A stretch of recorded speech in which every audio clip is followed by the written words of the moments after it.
오늘은 생텍쥐페리의 어린 왕자 읽어보도록 하겠습니다. 세계적으로 유명한 책이고 아마 모르시는 분들은 많이 없을 것 같은데 여러분들이 어렸을 때 다들 읽어보셨을 것 같은 책이에요. 근데 어린 왕자는 어른이 되고 나서 보면 또 느낌이 다른 책이라고 하니까 다시 한번 재밌게 들어주시면 좋을 것 같습니다.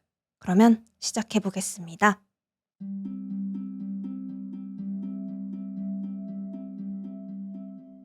어린 왕자 앙투안 드 생텍쥐페리 지음 헌사 레옹 베르트에게 이 책을 어떤 어른에게 바친 것에 대해 어린이들에게 용서를 구한다.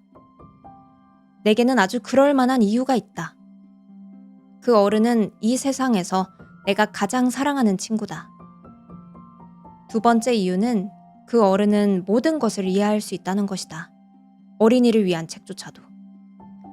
세 번째 이유도 있다. 그 어른은 지금 프랑스에 살고 있으며 그곳에서 굶주림과 추위에 시달리고 있다. 그에게는 위로가 절실히 필요하다. 그래도 이 모든 이유가 충분하지 않다면 나는 이 책을 그 어른이 예전에 어린아이였던 시절에게 바치고자 한다. 모든 어른은 처음에는 어린이였다. 하지만 그것을 기억하는 어른은 많지 않다. 그러므로 나는 헌사를 이렇게 고쳐 쓴다. 어린아이 시절의 레옹 베르트에게. 제1장 6살 때 나는 실화 이야기라는 원시림에 관한 책에서 놀랄 만한 그림 하나를 본 적이 있다. 맹수를 삼키고 있는 보아뱀의 그림이었다. 아래의 그림은 그것을 옮겨 그린 것이다. 그 책에는 이렇게 쓰여 있었다. 보아뱀은 먹이를 씹지 않고 통째로 삼킨다. 그런 다음에는 더 이상 움직일 수 없게 되어 소화가 끝날 때까지 6달 동안 잠을 잔다. 나는 그때 정글의 모험에 대해 곰곰이 생각해봤다. 그리고 마침내 색연필로 내 첫 번째 그림을 그려내는데 성공했다. 나의 그림 1호는 이런 그림이었다. 나는 내 걸작을 어른들에게 보여주며 이 그림이 무섭지 않냐고 물었다. 어른들은 모자가 뭐가 무섭다는 거니? 라고 답했다. 내 그림은 모자가 아니었다. 그것은 코끼리를 소화하고 있는 보아뱀이었다. 그래서 나는 어른들이 이해할 수 있도록 보아뱀의 속을 그렸다. 어른들에게는 언제나 설명이 필요하다. 나의 그림 2호는 이런 그림이었다. 어른들은 내게 보아뱀의 겉모습이든 속모습이든 그런 그림은 이제 그만두고 차라리 지리와 역사와 산수, 문법에 관심을 가져보라고 충고했다. 그렇게 해서 나는 6살의 나이에 화가가 될 수 있었던 눈부신 앞날을 포기하고 말았다. 그림 1호와 그림 2호가 실패한 일에 몹시 낙담했기 때문이다. 어른들은 혼자서는 아무것도 이해하지 못한다. 그래서 어린이들은 언제나 설명을 해주어야 한다. 참 피곤한 일이다. 그래서 나는 다른 직업을 골라야 했고 비행기를 조종하는 법을 배웠다. 나는 세상 곳곳을 날아다녔다. 그리고 사실 지리는 내게 많은 도움이 되었다. 나는 한눈에 중국과 애리조나를 구별할 수 있었다. 밤중에 길을 잃었을 때는 아주 쓸모있는 능력이다. 그렇게 나는 살아오면서 수많은 진지한 사람들과 만나게 되었다. 어른들 세계에서 오래 살았다는 말이다. 그들을 아주 가까이에서 보았지만 그렇다고 해서 그들에 대한 내 생각이 그리 좋아진 것은 아니었다. 어른들 가운데 조금은 깨어있어 보이는 사람을 만나면 나는 늘 간직하고 있던 내 그림 1호를 가지고 그 사람을 시험해 보았다. 그 사람이 정말로 이해심이 있는 사람인지 알고 싶었기 때문이다. 하지만 언제나 돌아오는 답은 그래, 모자잖아 였다. 그러면 나는 그 사람에게 보아뱀 이야기도 원시림 이야기도 별에 대한 이야기도 하지 않았다. 나는 그 사람의 눈높이에 맞춰주었다. 카드게임, 골프, 정치와 넥타이 이야기 말이다. 그러면 그 어른은 이렇게나 말이 잘 통하는 사람을 알게 되었다며 무척 기뻐했다. 제2장. 나는 그렇게 진심 어린 대화를 나눌 사람 하나 없이 외롭게 살아왔다. 6년 전 사하라 사막에서 비행기가 고장을 일으키기 전까지는. 엔진도 어딘가가 망가졌고 곁에는 정비사도 승객도 없었다. 나는 혼자서 그 어려운 수리를 해내야 했다. 그것은 내게 죽느냐 사느냐의 문제였다. 마실 물도 겨우 일주일치밖에 남아있지 않았다. 첫날 밤, 나는 사람 사는 곳에서 수천 마일이나 떨어진 모래 위에서 잠이 들었다. 대양 한가운데 뗏목 위에 홀로 남겨진 표류자보다도 훨씬 더 외로웠다. 그러니 동이틀 무렵 이상 야릇한 꼬마 목소리에 깨어난 내가 얼마나 놀랐을지 상상해보라. 그 목소리는 이렇게 말했다. 저 양 한 마리만 그려줘. 뭐라고? 양 한 마리만 그려줘. 나는 벼락이라도 맞은 듯 벌떡 일어났다. 눈을 힘껏 비비고 자세히 바라보았다. 그러자 정말 범상치 않은 모습의 어떤 작은 아이 하나가 진지한 얼굴로 나를 바라보고 있었다. 아래의 그림은 훗날 내가 그 아이를 그려보려고 애쓴 것 중에서 가장 잘 나온 초상화다. 물론 내 그림은 실제 모습보다 훨씬 덜 사랑스럽다. 하지만 그것은 내 잘못이 아니다. 나는 6살 때 어른들 때문에 화가가 되는 길에서 낙담했고 그 뒤로는 속이 안 보이는 보아뱀과 속이 보이는 보아뱀 말고는 아무것도 그리는 법을 배우지 못했으니까. 나는 둥그렇게 뜬 눈으로 이 뜻밖의 존재를 바라보았다. 잊지 말아야 한다. 그때 나는 사람 사는 곳에서 수천 마일이나 떨어진 곳에 있었다. 그런데 그 작은 아이는 길을 잃은 것처럼도, 피로에 지친 것처럼도, 굶주린 것처럼도, 목마른 것처럼도, 두려움에 질린 것처럼도 보이지 않았다.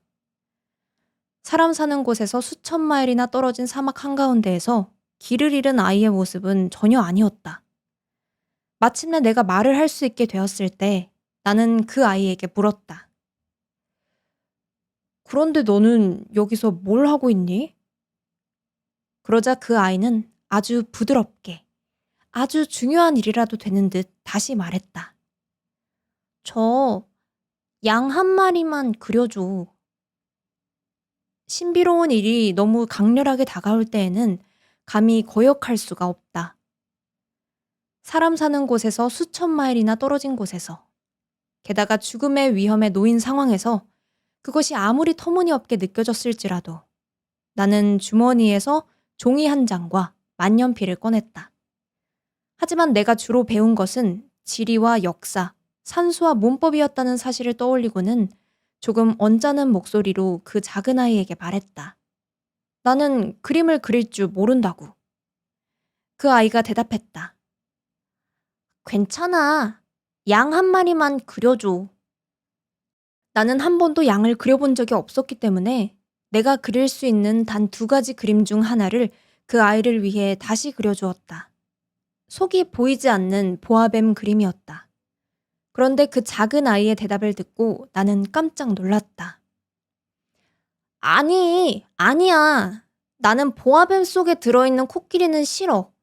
보아뱀은 너무 위험하고 코끼리는 너무 커서 거추장스러워. 내가 사는 곳은 아주 좁아. 나에게는 양이 필요해. 양 한 마리만 그려줘. 그래서 나는 그렸다. 그 아이는 그림을 자세히 들여다보더니 말했다. 안 돼. 이 양은 벌써 많이 아파 보여. 다른 걸로 그려줘. 나는 다시 그렸다. 내 친구는 너그럽다는 듯 다정하게 웃으며 말했다. 봐, 이건 양이 아니잖아. 순양이야.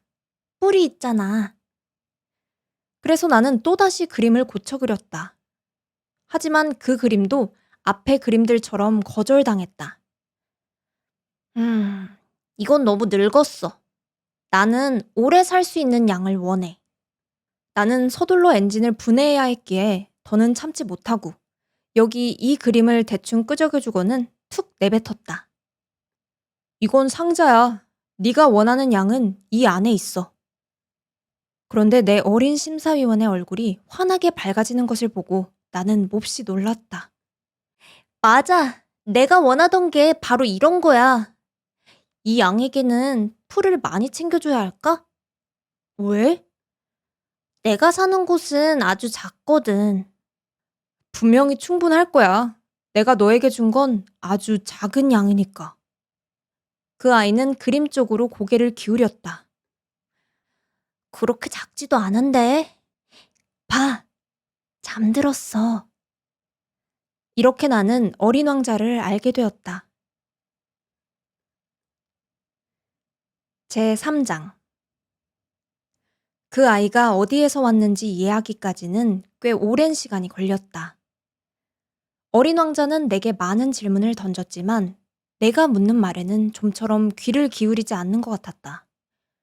모든 것을 조금씩 알려준 것은 우연히 흘러나온 말들이었다. 예를 들어 그 아이가 내 비행기를 처음 보았을 때, 물론 내 비행기를 그리지는 않겠다. 내게는 너무 복잡한 그림이니까. 그 아이가 물었다. 저 물건은 뭐야? 저건 물건이 아니야. 날아다니는 거야. 비행기. 내 비행기야. 나는 내가 하늘을 난다는 사실을 알려주는 것이 자랑스러웠다. 그러자 그 아이가 외쳤다. 뭐라고? 그럼 아저씨는 하늘에서 떨어진 거야? 그렇지. 나는 겸손하게 대답했다. 그거 진짜 재밌는데? 그러면서 어린 왕자는 아주 예쁜 소리로 웃음을 터뜨렸다. 나는 그 웃음소리에 몹시 짜증이 났다. 나는 사람들이 내 불행을 좀 진지하게 받아들여 주기를 바라기 때문이다. 그러면서 그 아이가 덧붙였다. 그럼 아저씨도 하늘에서 온 거네? 아저씨는 어느 별에서 왔어? 그 아이가 왜 이곳에 나타났는지에 대한 수수께끼가 조금 풀릴 것 같은 느낌이 들어 불쑥 물어보았다. 그럼 너는 다른 별에서 온 거니? 하지만 그 아이는 대답하지 않았다. 그는 내 비행기를 바라보며 조용히 고개를 저었다. 하긴 저걸 타고서는 그렇게 먼 곳에서 올 수는 없었겠네. 그리고 그는 한참 동안 깊은 생각에 잠겼다. 그러더니 주머니에서 내가 그려준 양을 꺼내서 자기 보물을 바라보는 듯 한참이나 들여다보았다. 그가 다른 별들에 대해 살짝 털어놓은 말이 나를 얼마나 궁금하게 만들었을지 상상해보라. 그래서 나는 조금 더 알아내려고 애썼다. 너는 어디에서 왔니, 꼬마야? 네가 말하는 네 집은 어디니? 내 양을 어디로 데려가려는 거니? 그 아이는 생각에 잠긴 채 한동안 말이 없다가 대답했다. 아저씨가 준 상자가 좋은 건 밤이 되면 양의 집으로 쓸 수 있다는 거야. 물론이지. 그리고 네가 착하게 굴면 낮 동안 양을 묶어둘 끈도 줄게. 말뚝도 하나 주고. 그 제안은 어린 왕자를 놀라게 한 것 같았다. 묶어둔다고? 참 이상한 생각이네. 하지만 묶어두지 않으면 아무데나 가버리고 결국 길을 잃을 거야. 그러자 내 친구가 또다시 웃음을 터뜨렸다. 대체 어디로 간다는 거야? 아무데나 곧장 앞으로. 그러자 어린 왕자는 진지하게 말했다. 괜찮아. 내가 사는 곳은 아주 작으니까. 그리고 조금은 쓸쓸한 듯 이렇게 덧붙였다. 곧장 앞으로만 가서는 그리 멀리 갈 수 없어. 제4장. 이렇게 해서 나는 두 번째로 아주 중요한 사실을 알게 되었다. 그 아이가 살던 별은 집 한 채보다 조금 더 클 뿐이라는 것이었다. 그렇다고 해서 그리 놀랄 일은 아니었다. 나는 지구, 목성, 화성, 금성처럼 이름이 붙은 커다란 행성들 말고도 수백 개의 다른 별들이 있다는 것을 잘 알고 있었다.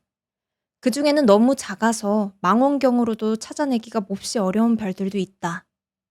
천문학자가 그런 별을 하나 발견하면 그 별에 숫자로 된 이름을 붙인다. 이를테면 소행성 3251호라고 부르는 식이다.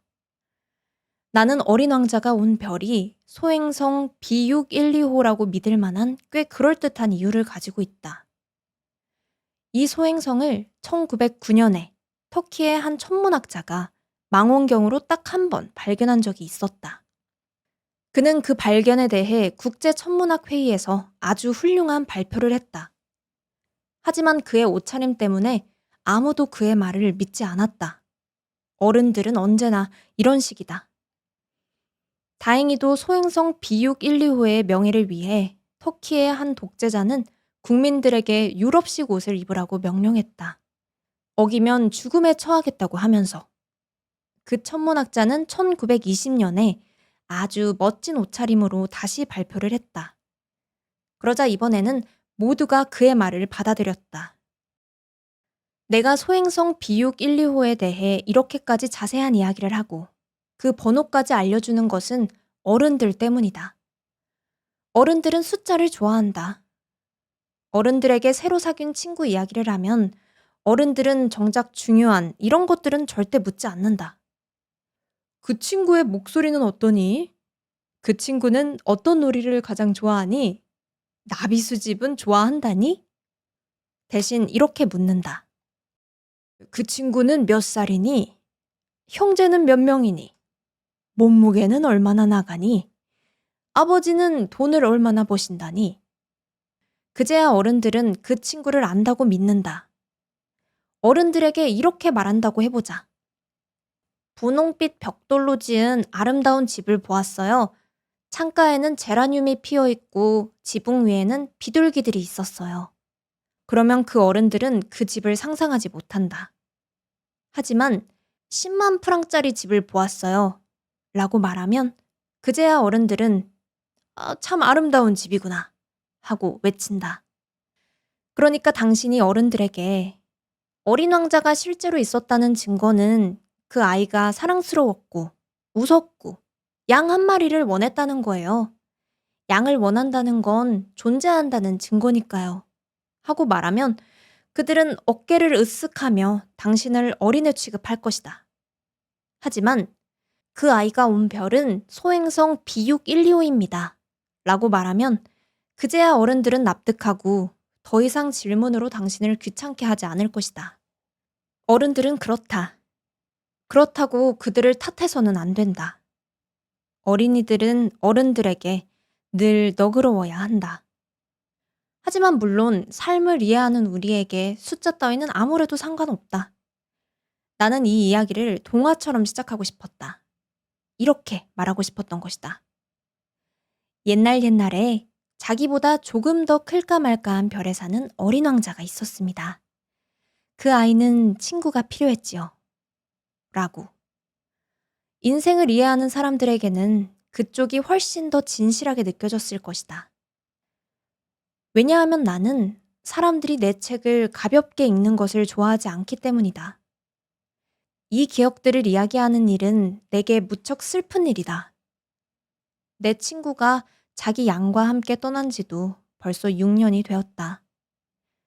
내가 여기서 그 아이를 그려보려는 것은 그 아이를 잊지 않기 위해서다.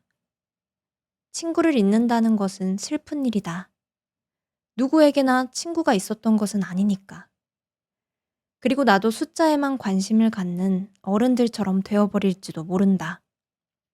그래서 나는 또다시 물감 상자와 연필들을 샀다. 6살 때 속이 보이지 않는 보아뱀과 속이 보이는 보아뱀 말고는 그려본 적 없는 사람이 이 나이에 다시 그림을 시작한다는 것은 쉬운 일이 아니다. 물론 가능한 한 실제 모습과 닮은 초상화를 그리려 한다. 하지만 내가 잘 해낼 수 있을지는 확신이 없다. 어떤 그림은 그럭저럭 괜찮지만 또 어떤 그림은 전혀 닮지 않았다. 크기도 조금씩 틀리다. 여기서는 어린 왕자가 너무 크고 저기서는 또 너무 작다. 옷 색깔도 망설여진다. 그래서 나는 이리저리 더듬어가며 어떻게든 그려본다. 아마 나는 더 중요한 몇 가지 세부 사항에서도 틀릴 것이다. 하지만 그 점은 용서해주기 바란다. 내 친구는 설명을 해주는 법이 없었다. 그는 어쩌면 나도 자기와 비슷하다고 생각했는지도 모른다. 하지만 불행하게도 나는 상자 속에 있는 양을 볼 줄 모른다. 어쩌면 나도 조금은 어른들과 비슷해져 버린지도 모르겠다. 나도 이제 늙었나 보다. 제5장. 날마다 나는 어린 왕자의 별에 대해, 그 아이를 떠나온 일에 대해, 그동안의 여행에 대해 조금씩은 알게 되었다. 그것들은 생각이 흘러가는 대로 아주 천천히 드러났다. 그렇게 해서 사흘째 되던 날, 나는 바오밥 나무의 비극을 알게 되었다. 이번에도 양 덕분이었다. 어린 왕자가 갑자기 무슨 중대한 의심이라도 생긴 듯 내게 물었기 때문이다. 양이 작은 나무들을 먹는다는 거 정말 맞지? 응, 맞아. 아, 다행이다. 나는 양이 작은 나무들을 먹는 일이 왜 그토록 중요한지 이해하지 못했다. 그런데 어린 왕자가 덧붙였다. 그럼 바오밥 나무도 먹겠네? 나는 어린 왕자에게 바오밥 나무는 작은 나무가 아니라 교회만큼이나 커지는 나무라고 일러주었다. 코끼리 한 무리를 통째로 데려간다고 해도 그 무리로는 바오밥 나무 한 그루도 해치우지 못할 것이라고 말했다. 코끼리 무리라는 말에 어린 왕자는 웃음을 터뜨렸다. 그렇게 되면 코끼리들을 하나씩 포개 놓아야겠네. 하지만 그는 곧 지혜롭게 말했다. 그렇지만 바오밥 나무도 커지기 전에는 작잖아. 그건 맞아. 그런데 왜 네 양들이 어린 바오밥 나무를 먹어야 하는 거니? 그는 너무 당연한 일이라는 듯 그야 당연하지 하고 대답했다. 그래서 나는 혼자이므로 그 문제를 이해하기 위해 꽤 머리를 써야 했다. 사실 어린 왕자의 별에도 모든 별들처럼 좋은 풀과 나쁜 풀이 있었다. 그러니 좋은 풀에 좋은 씨앗도 있고 나쁜 풀에 나쁜 씨앗도 있는 셈이다. 하지만 씨앗들은 보이지 않는다. 씨앗들은 흙의 비밀 속에서 잠들어 있다가 어느 날 그 중 하나가 문득 깨어나고 싶어질 때까지 기다린다. 그러면 씨앗은 기지개를 켜고 먼저 해를 향해 수줍게 작고 사랑스러운 싹 하나를 밀어 올린다. 아무 해도 끼치지 않을 것 같은 어린 싹이다. 그것이 무나 장미의 싹이라면 마음껏 자라도록 내버려 두어도 된다. 하지만 나쁜 식물의 싹이라면 그것을 알아보는 즉시 뽑아버려야 한다. 그런데 어린 왕자의 별에는 무서운 씨앗들이 있었다. 바로 바오밥 나무의 씨앗이었다. 그 별의 땅은 바오밥 나무 씨앗들로 가득했다. 바오밥 나무는 너무 늦게 손을 쓰면 다시는 없앨 수 없다. 온 별을 차지해버리고 뿌리로 별을 꿰뚫어 버린다. 그리고 별이 너무 작고 바오밥 나무가 너무 많으면 결국 별은 터져버리고 만다. 훗날 어린 왕자는 내게 이렇게 말했다. 이건 규칙의 문제야. 아침에 내 몸단장을 끝내고 나면 별의 몸단장도 꼼꼼히 해주어야 해. 아주 어릴 때에는 장미와 무척 닮아 있는 바오밥 나무를 알아보자마자 규칙적으로 뽑아버리는 습관을 들여야 하지. 아주 지루한 일이지만 아주 쉬운 일이야. 그리고 어느 날 어린 왕자는 나에게 이 사실을 내가 사는 곳의 아이들 머릿속에 잘 새겨 넣을 수 있도록 멋진 그림을 하나 그려보라고 권했다. 그는 이렇게 말했다. 그 아이들이 언젠가 여행을 하게 된다면 그 그림이 도움이 될지도 몰라. 어떤 일은 나중으로 미뤄도 별 문제가 없을 때가 있어. 하지만 바오밥 나무에 관한 일이라면 언제나 큰일이 나고 말아. 내가 아는 별 하나에는 게으름뱅이가 살고 있었어. 그는 작은 나무 세 그루를 그냥 내버려 두었지. 그래서 나는 어린 왕자가 알려준 대로 그 별을 그렸다. 나는 도덕 선생 같은 말투를 그다지 좋아하지 않는다. 하지만 바오밥 나무의 위험은 너무나 잘 알려져 있지 않고 소행성에서 길을 잃은 사람이 겪게 될 위험은 너무나 크다. 그래서 이번 한 번만은 내가 늘 지키던 조심스러움을 접어두기로 했다. 나는 이렇게 말하고 싶다. 어린이들아, 바오밥 나무를 조심해. 나 자신도 오랫동안 모르고 스쳐 지나갔던 그 위험을 내 친구들에게 알려주기 위해 나는 이 그림에 그토록 공을 들였다. 내가 전하려던 교훈은 그만한 가치가 있었다. 아마 여러분은 이렇게 물을지도 모른다. 왜 이 책에는 바오밥 나무 그림처럼 웅장한 그림이 더 없을까? 대답은 아주 간단하다. 나도 시도해보았지만 해낼 수 없었다. 바오밥 나무를 그릴 때의 나는 다급한 마음에 사로잡혀 있었기 때문이다. 제6장. 아, 어린 왕자야. 나는 그렇게 조금씩 너의 작고 쓸쓸한 삶을 이해하게 되었어. 오랫동안 너에게는 해지는 풍경의 다정함 말고는 별다른 위안이 없었던 거야. 나흘째 되던 날 아침 네가 이렇게 말했을 때 나는 그 새로운 사실을 알게 되었어. 나는 해지는 걸 좋아해. 우리 해지는 거 보러 가자. 하지만 기다려야 해. 뭘 기다려? 해가 질 때까지 기다려야지. 처음에 너는 무척 놀란 표정을 지었어. 그러더니 스스로가 우스웠는지 웃음을 터뜨리며 내게 말했지.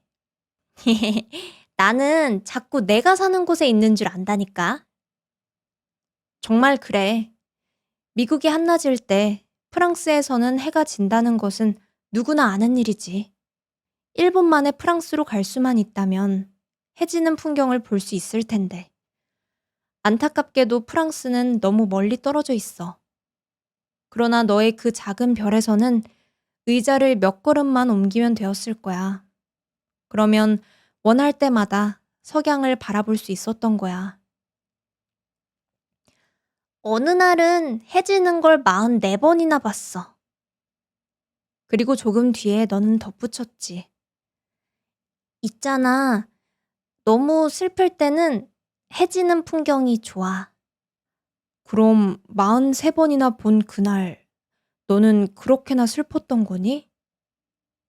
하지만 너는 대답하지 않았어. 제7장. 닷새째 되던 날. 이번에도 양 덕분에 어린 왕자의 삶에 관한 비밀 하나가 드러났다. 그는 오랫동안 혼자 생각해온 문제의 결론이라도 된다는 듯 아무런 설명도 없이 갑자기 내게 물었다. 양이 작은 나무들을 먹는다면 꽃도 먹어? 양은 마주치는 건 뭐든 먹지. 가시가 있는 꽃도? 응, 가시가 있는 꽃도. 그럼 꽃의 가시는 왜 달려 있어? 나는 몰랐다. 그때 나는 엔진에 너무 단단히 조여진 볼트를 풀어보려고 애쓰느라 정신이 없었다. 고장이 점점 심각하게 느껴져서 마음이 무거웠고 마실 물이 줄어드는 것도 최악의 상황을 떠올리게 했다. 가시는 왜 달려있냐고. 어린 왕자는 한 번 질문을 하면 절대로 그냥 포기하는 법이 없었다. 나는 볼트 때문에 짜증이 나 있었고 아무렇게나 대답해버렸다. 가시는 아무데도 쓸모없어. 꽃들이 괜히 심술을 부리는 거지. 그러나 잠시 침묵하던 그는 어딘가 원망스러운 목소리로 내게 쏘아붙였다. 난 아저씨 말을 믿지 않아. 꽃들은 약해. 순진하다고. 꽃들은 할 수 있는 대로 스스로를 안심시키는 거야. 가시가 있으면 자기가 무시무시한 존재라고 믿는 거지. 나는 아무 대답도 하지 않았다. 그 순간 나는 이렇게 생각하고 있었다. 이 볼트가 계속 버티면 망치로 한 방에 날려버려야겠다. 어린 왕자가 다시 내 생각을 방해했다. 그럼 아저씨는 이렇게 믿는 거야? 꽃들이... 아니야. 나는 아무것도 믿지 않아. 그냥 아무 말이나 한 거야. 나는 지금 중요한 일을 하고 있다고. 그는 깜짝 놀란 얼굴로 나를 바라보았다. 중요한 일? 그의 눈에는 망치를 손에 들고 손가락은 기름때로 새까매진 채 아주 못생겨 보이는 물건 위로 몸을 숙이고 있는 내가 보였을 것이다. 꼭 어른들처럼 말하네. 그 말에 나는 조금 부끄러워졌다. 하지만 그는 봐주지 않고 덧붙였다.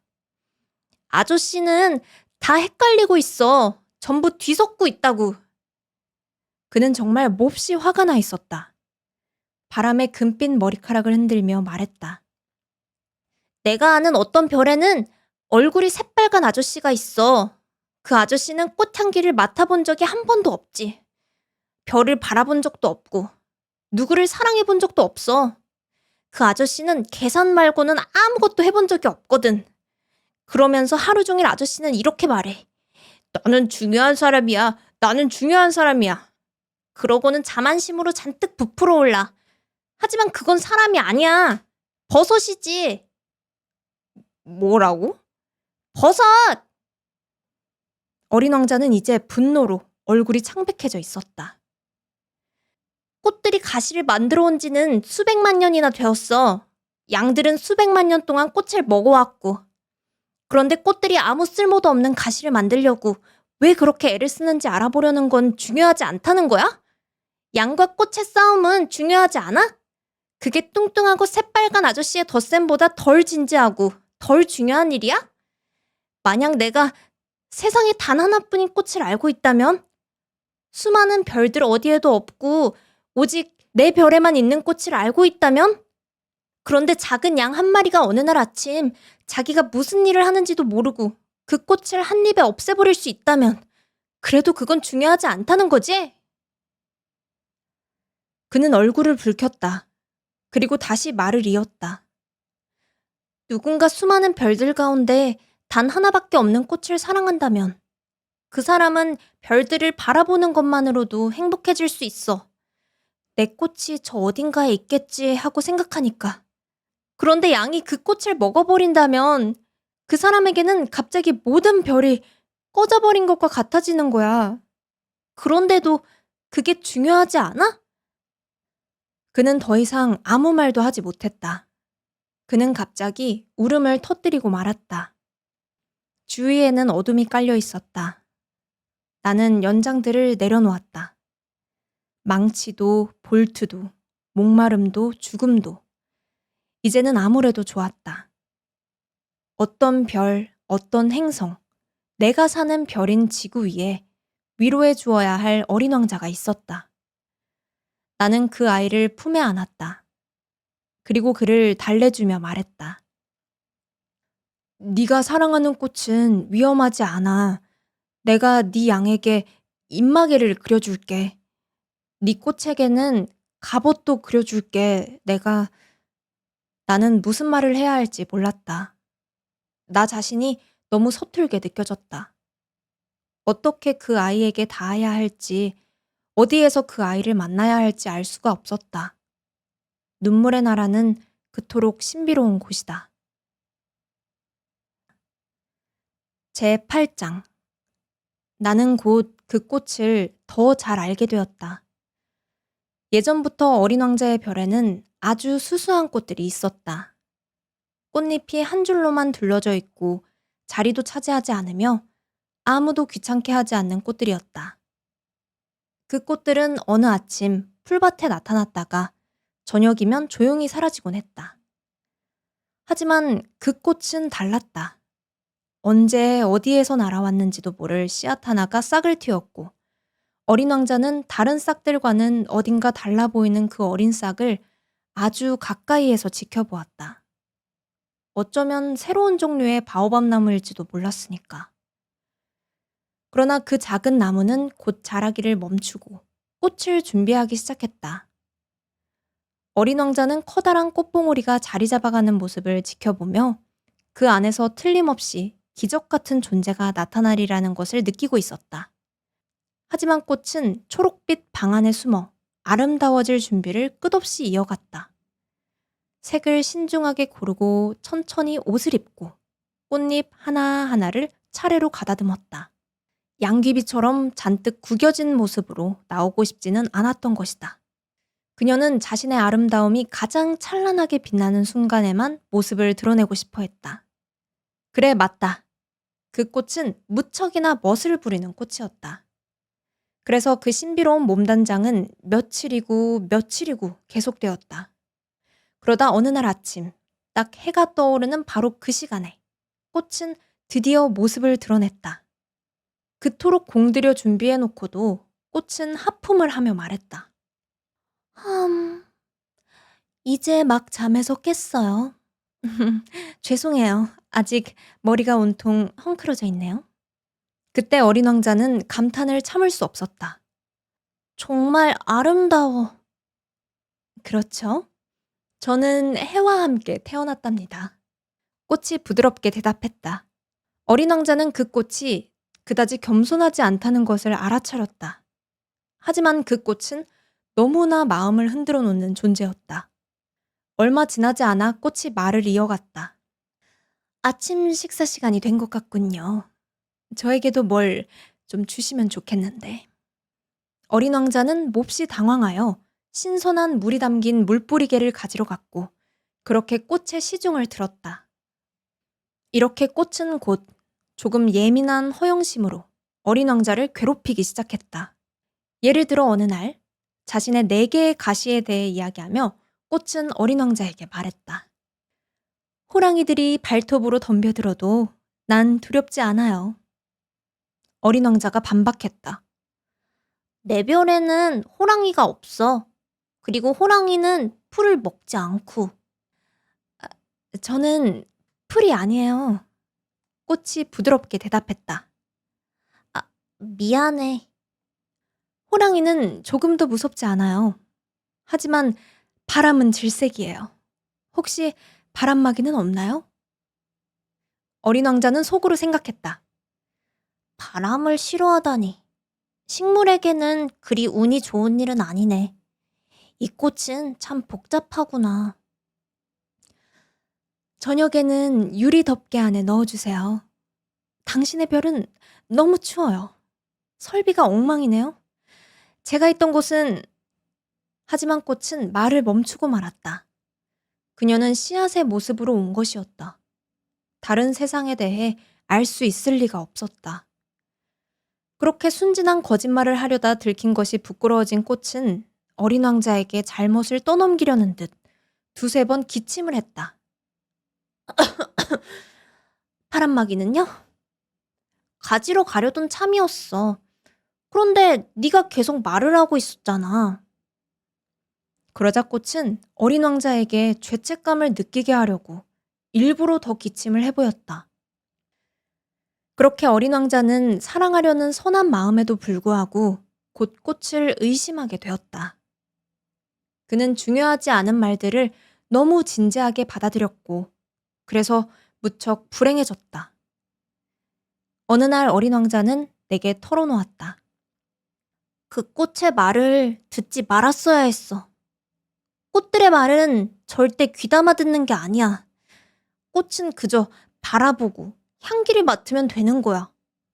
내 꽃은 내 별을 향기로 가득 채웠는데 나는 그것을 기뻐할 줄 몰랐어. 나를 그렇게 짜증나게 했던 그 발톱 이야기도 사실은 측은하게 여겼어야 했는데. 그는 이런 말도 했다. 그때 나는 아무것도 이해하지 못했어. 나는 그 꽃을 말이 아니라 행동으로 판단했어야 했어. 그 꽃은 내게 향기를 주고 빛을 주었어. 나는 절대로 도망치지 말았어야 했는데. 그 서툰 꽤 뒤에 숨어있던 다정함을 알아차렸어야 했는데. 꽃들은 참 모순적이거든. 하지만 난 너무 어려서 그 꽃을 사랑하는 방법을 몰랐던 거야. 제9장 내 생각에 어린 왕자는 철새들의 이동을 이용해서 별을 떠나온 것 같다. 떠나던 날 아침, 어린 왕자는 자기 별을 말끔히 정돈했다. 그는 활동 중인 화산들을 조심스럽게 청소했다. 그 행성에는 2개의 화산이 활동하고 있었다. 아침밥을 데우기에는 아주 편리한 화산들이었다. 꺼진 화산도 하나 있었다. 하지만 그가 말했듯 무슨 일이 생길지는 아무도 모르는 법이다. 그래서 그는 꺼진 화산도 함께 청소했다. 화산들은 잘 청소해두면 폭발하지 않고 조용히 규칙적으로 타오른다. 화산 폭발은 굴뚝불과도 같다. 물론 지구에 사는 우리는 너무 작아서 화산을 청소할 수 없다. 그래서 화산은 우리에게 온갖 골칫거리를 안겨주는 것이다. 어린 왕자는 조금 쓸쓸한 마음으로 마지막 바오밥 나무 싹들도 뽑아냈다. 다시는 돌아오지 못하리라고 생각하고 있었다. 그런데 그날 아침에는 그토록 익숙한 일들 모두가 유난히 다정하게 느껴졌다. 그리고 마지막으로 꽃에게 물을 주고 유리덮개 아래에 넣어 보호해 주려던 순간 그는 자신이 울고 싶어 한다는 것을 깨달았다. 그는 꽃에게 말했다. 잘 있어. 하지만 꽃은 대답하지 않았다. 잘 있어. 그가 다시 말했다. 꽃이 기침을 했다. 하지만 감기 때문은 아니었다. 꽃은 마침내 말했다. 내가 어리석었어요. 용서해줘요. 꼭 행복하길 바라요. 어린 왕자는 꽃이 아무런 원망도 하지 않는다는 사실에 놀랐다. 그는 유리덮개를 든 채 어쩔 줄 모르고 그 자리에 서 있었다. 이 고요한 다정함을 이해할 수 없었다. 꽃이 어린 왕자에게 말했다. 그래요. 나는 당신을 좋아해요. 당신이 그것을 느끼지 못한 건 제 잘못이에요. 하지만 그런 건 이제 아무래도 좋아. 당신도 나만큼 어리석었으니까. 부디 행복하세요. 그 유리덮개는 그냥 두세요. 이제 필요 없으니까. 하지만 바람이... 제 감기가 그렇게 대단한 건 아니에요. 신선한 밤 공기가 오히려 몸에 좋을지도 모르죠. 저는 꽃이잖아요. 하지만 짐승들이... 나비를 알고 싶다면 애벌레 2~3마리쯤은 견뎌야죠. 나비가 그렇게나 아름답다면서요? 나비가 아니면 누가 저를 찾아와 주겠어요?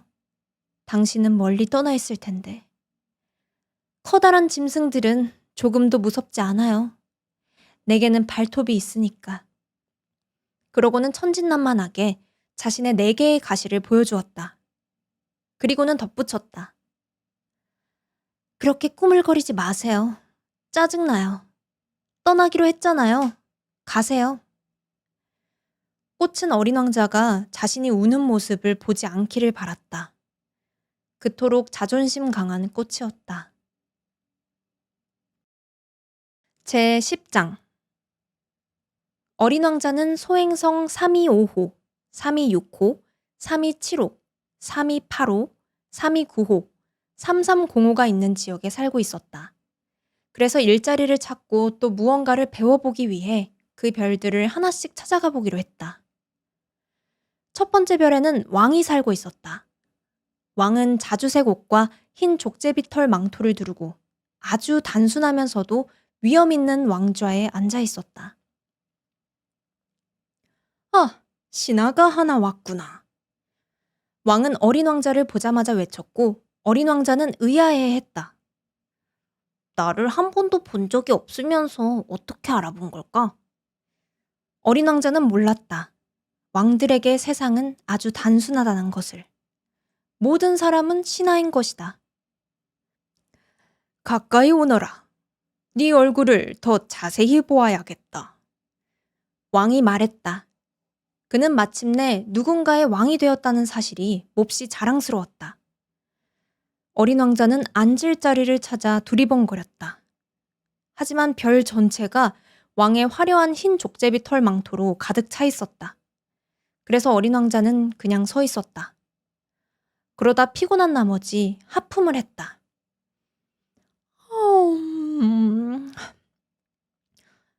왕 앞에서 하품을 하는 것은 예의가 아니다. 왕이 말했다. 네 하품을 금하노라. 참을 수가 없어요. 어린 왕자가 몹시 당황하며 대답했다. 긴 여행을 했고 잠도 못 잤거든요. 왕이 말했다. 그렇다면 나는 내게 하품할 것을 명한다. 하품하는 사람을 본 지도 오래되었구나. 하품은 내게 아주 신기한 구경거리다. 자, 다시 하품을 해보아라. 이것은 명령이다. 그렇게 말씀하시니까 긴장돼서 이제는 못하겠어요. 어린 왕자가 얼굴을 붉히며 말했다. 그렇다면 나는 내게 때로는 하품하라고 명하고 때로는 왕은 조금 말을 더듬었고 기분이 상한 듯 보였다. 왕에게 가장 중요한 것은 자신의 권위가 존중받는 일이었다. 그는 불복종을 참지 못했다. 그는 절대 군주였다. 하지만 아주 선한 왕이었기 때문에 언제나 합리적인 명령만 내렸다. 그는 평소에 이렇게 말하곤 했다. 내가 어떤 장군에게 바닷새로 변하라고 명령했는데 그 장군이 명령을 따르지 못했다면 그것은 장군의 잘못이 아니다. 내 잘못이지. 앉아도 될까요? 어린 왕자가 조심스럽게 물었다. 앉을 것을 명한다. 위엄있게 흰 족제비 털 망토 자락을 끌어당기며 왕이 대답했다. 하지만 어린 왕자는 이상하게 생각했다. 이 별은 아주 작았다. 왕은 대체 무엇을 다스리고 있는 걸까? 어린 왕자가 말했다. 폐하, 질문을 드려도 될지. 내게 질문할 것을 명한다.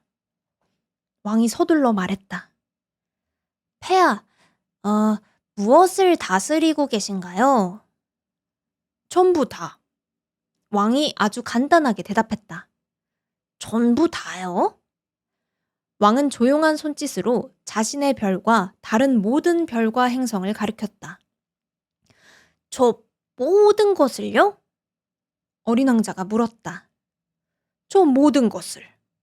왕이 대답했다.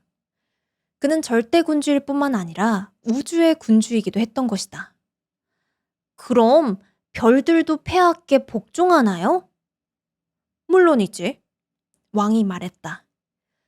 별들은 즉시 복종한다. 왜냐면 나는 불복종을 용납하지 않거든. 그토록 큰 힘에 어린 왕자는 놀라워했다.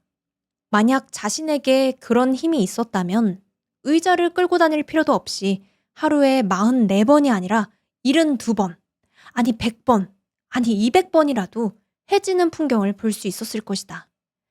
그리고 버리고 온 작은 별이 떠올라 조금 슬퍼진 어린 왕자는 용기를 내어 왕에게 은혜 하나를 청했다.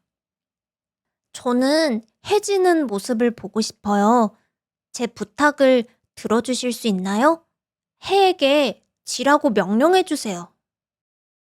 내가 어떤 장군에게 나비처럼 꽃에서 꽃으로 날아다니라고 명하거나 비극을 한 편 쓰라고 명하거나 바닷새로 변하라고 명했는데 그 장군이 받은 명령을 실행하지 못한다면 그때 잘못은 누구에게 있겠느냐?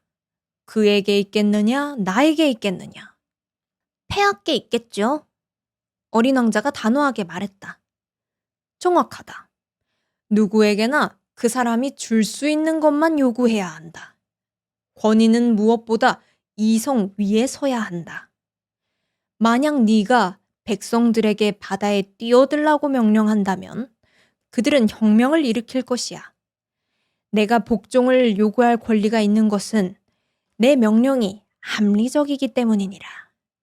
그래서 제가 부탁한 해지는 풍경은요? 어린 왕자가 다시 물었다. 그는 한 번 한 질문을 절대 잊지 않았다. 해지는 풍경은 보게 될 것이다. 내가 명령하겠노라. 다만 나는 통치의 지혜에 따라 조건이 알맞아질 때까지 기다릴 것이다. 그게 언젠데요? 어린 왕자가 물었다. 그건 대략 오늘 저녁 7시 40분쯤이 될 것이다. 그때 너는 내가 얼마나 잘 복종받는지 보게 될 것이야. 어린 왕자는 하품을 했다. 놓쳐버린 해지는 풍경이 아쉬웠다. 그리고 그는 벌써 조금 지루해지고 있었다. 저는 여기서도 할 일이 없는 것 같아요. 그만 가보겠습니다. 어린 왕자가 왕에게 말했다. 떠나지 마라. 왕이 대답했다. 그는 신하가 하나 생긴 것이 몹시 자랑스러웠다. 잠깐만 있어봐라. 너를 장관으로 삼겠다. 무슨 장관이요? 법무부 장관. 하지만 재판할 사람이 아무도 없잖아요. 그건 모르는 일이다. 나는 아직 내 왕국을 한 바퀴 돌아보지 못했다. 나는 매우 늙었고 마차를 둘 곳도 없고 걷는 것도 피곤하다. 하지만 저는 이미 봤어요. 어린 왕자는 별 반대편을 한 번 더 내려다보려고 몸을 숙이며 말했다. 저쪽에는 아무도 없어요. 그렇다면 너 자신을 재판하면 된다. 그건 제일 어려운 일이지만 말이야. 남을 판단하는 것보다 자기 자신을 판단하는 일이 훨씬 더 어렵지.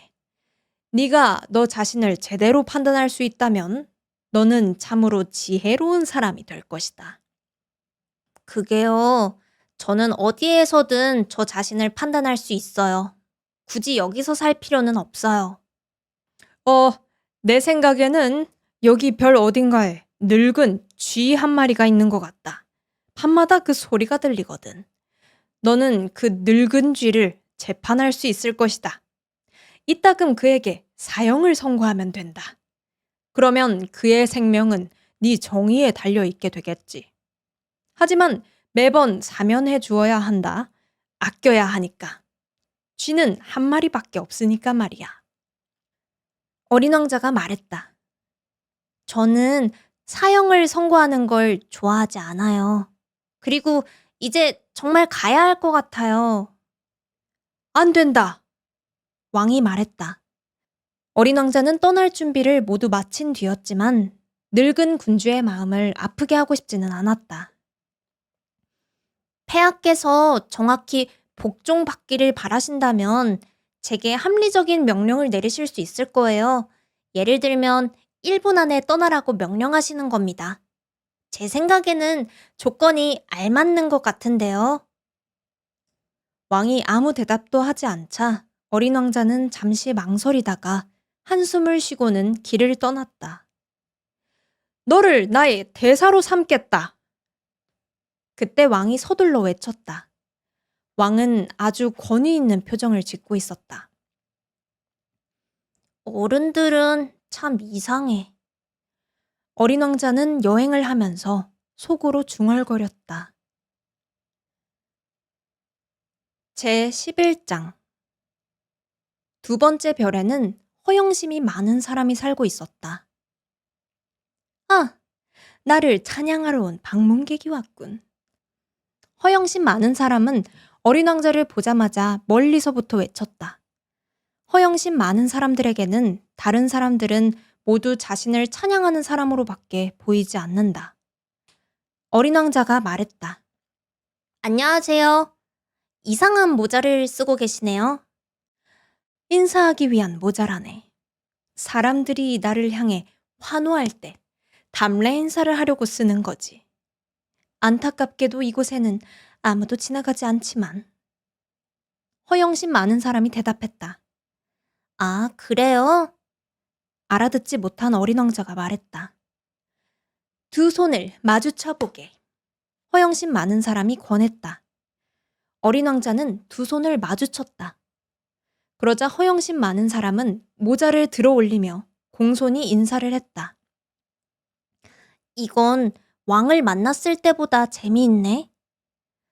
어린 왕자는 속으로 생각했다. 그리고 다시 두 손을 마주쳤다.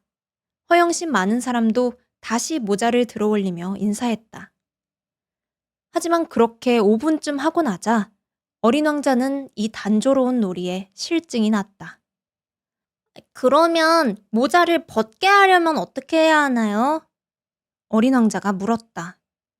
하지만 허영심 많은 사람은 그 말을 못 들은 척했다. 허영심 많은 사람들은 칭찬 말고는 아무것도 듣지 못하는 법이다. 너는 정말로 나를 몹시 찬양하느냐? 그가 어린 왕자에게 물었다. 찬양한다는 게 무슨 뜻이에요? 찬양한다는 것은 내가 이 별에서 가장 잘생기고, 가장 옷을 잘 입고, 가장 부자이고, 가장 똑똑한 사람이라는 걸 인정한다는 뜻이지. 하지만 이 별에는 아저씨 혼자잖아요. 나를 기쁘게 해다오. 그럼에도 나를 찬양해다오. 아저씨를 찬양해요. 어린 왕자는 어깨를 조금 으쓱하며 말했다. 하지만 그게 아저씨에게 대체 무슨 의미가 있나요? 그리고 어린 왕자는 그 별을 떠났다. 어른들은 정말이지 이상해. 어린 왕자는 여행을 하면서 속으로 중얼거렸다. 제12장. 다음 별에는 술꾼이 살고 있었다. 그 방문은 아주 짧았지만 어린 왕자를 깊은 쓸쓸함에 빠뜨렸다.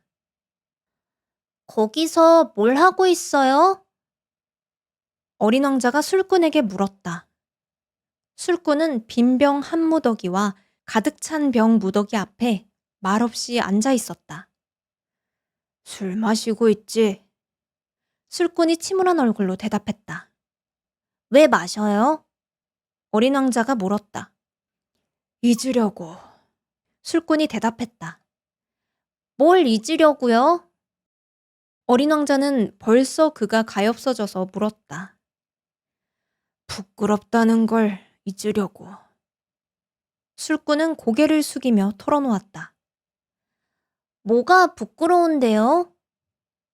어린 왕자는 그를 도와주고 싶어 물었다. 마시는 게 부끄럽지. 그렇게 말하고 술꾼은 그만 입을 다물었다. 당황한 어린 왕자는 곧바로 그 별을 떠났다. 어른들은 정말이지. 참 이상해도 너무 이상해. 어린 왕자는 여행을 하면서 속으로 중얼거렸다. 제13장. 네 번째 별은 사업가의 별이었다. 그 남자는 하도 바빠서 어린 왕자가 도착했는데도 고개조차 들지 않았다. 안녕하세요. 어린 왕자가 말했다. 아저씨, 담배가 꺼졌는데요.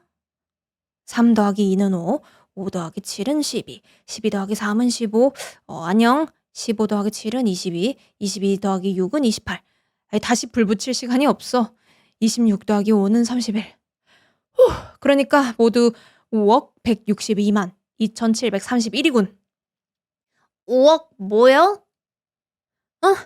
아직도 거기 있나? 5억 100만, 뭐였더라? 일이 너무 많아서 말이야. 나는 중요한 사람이야. 시시한 일에 시간을 낭비하지 않는다고. 2 더하기 5는 7. 5억 그게 뭔데요? 한 번 한 질문을 절대 잊지 않는 어린 왕자가 다시 한번 물었다. 사업가가 고개를 들었다. 내가 이 별에 산 지 54년 동안 방해를 받은 건 딱 3번뿐이야. 첫 번째는 22년 전이었지. 어디서 날아왔는지도 모를 풍뎅이 한 마리 때문이었어. 하도 윙윙거리는 바람에 덧셈에서 4번이나 틀렸지. 두 번째는 11년 전. 류머티즘 발작 때문이었고.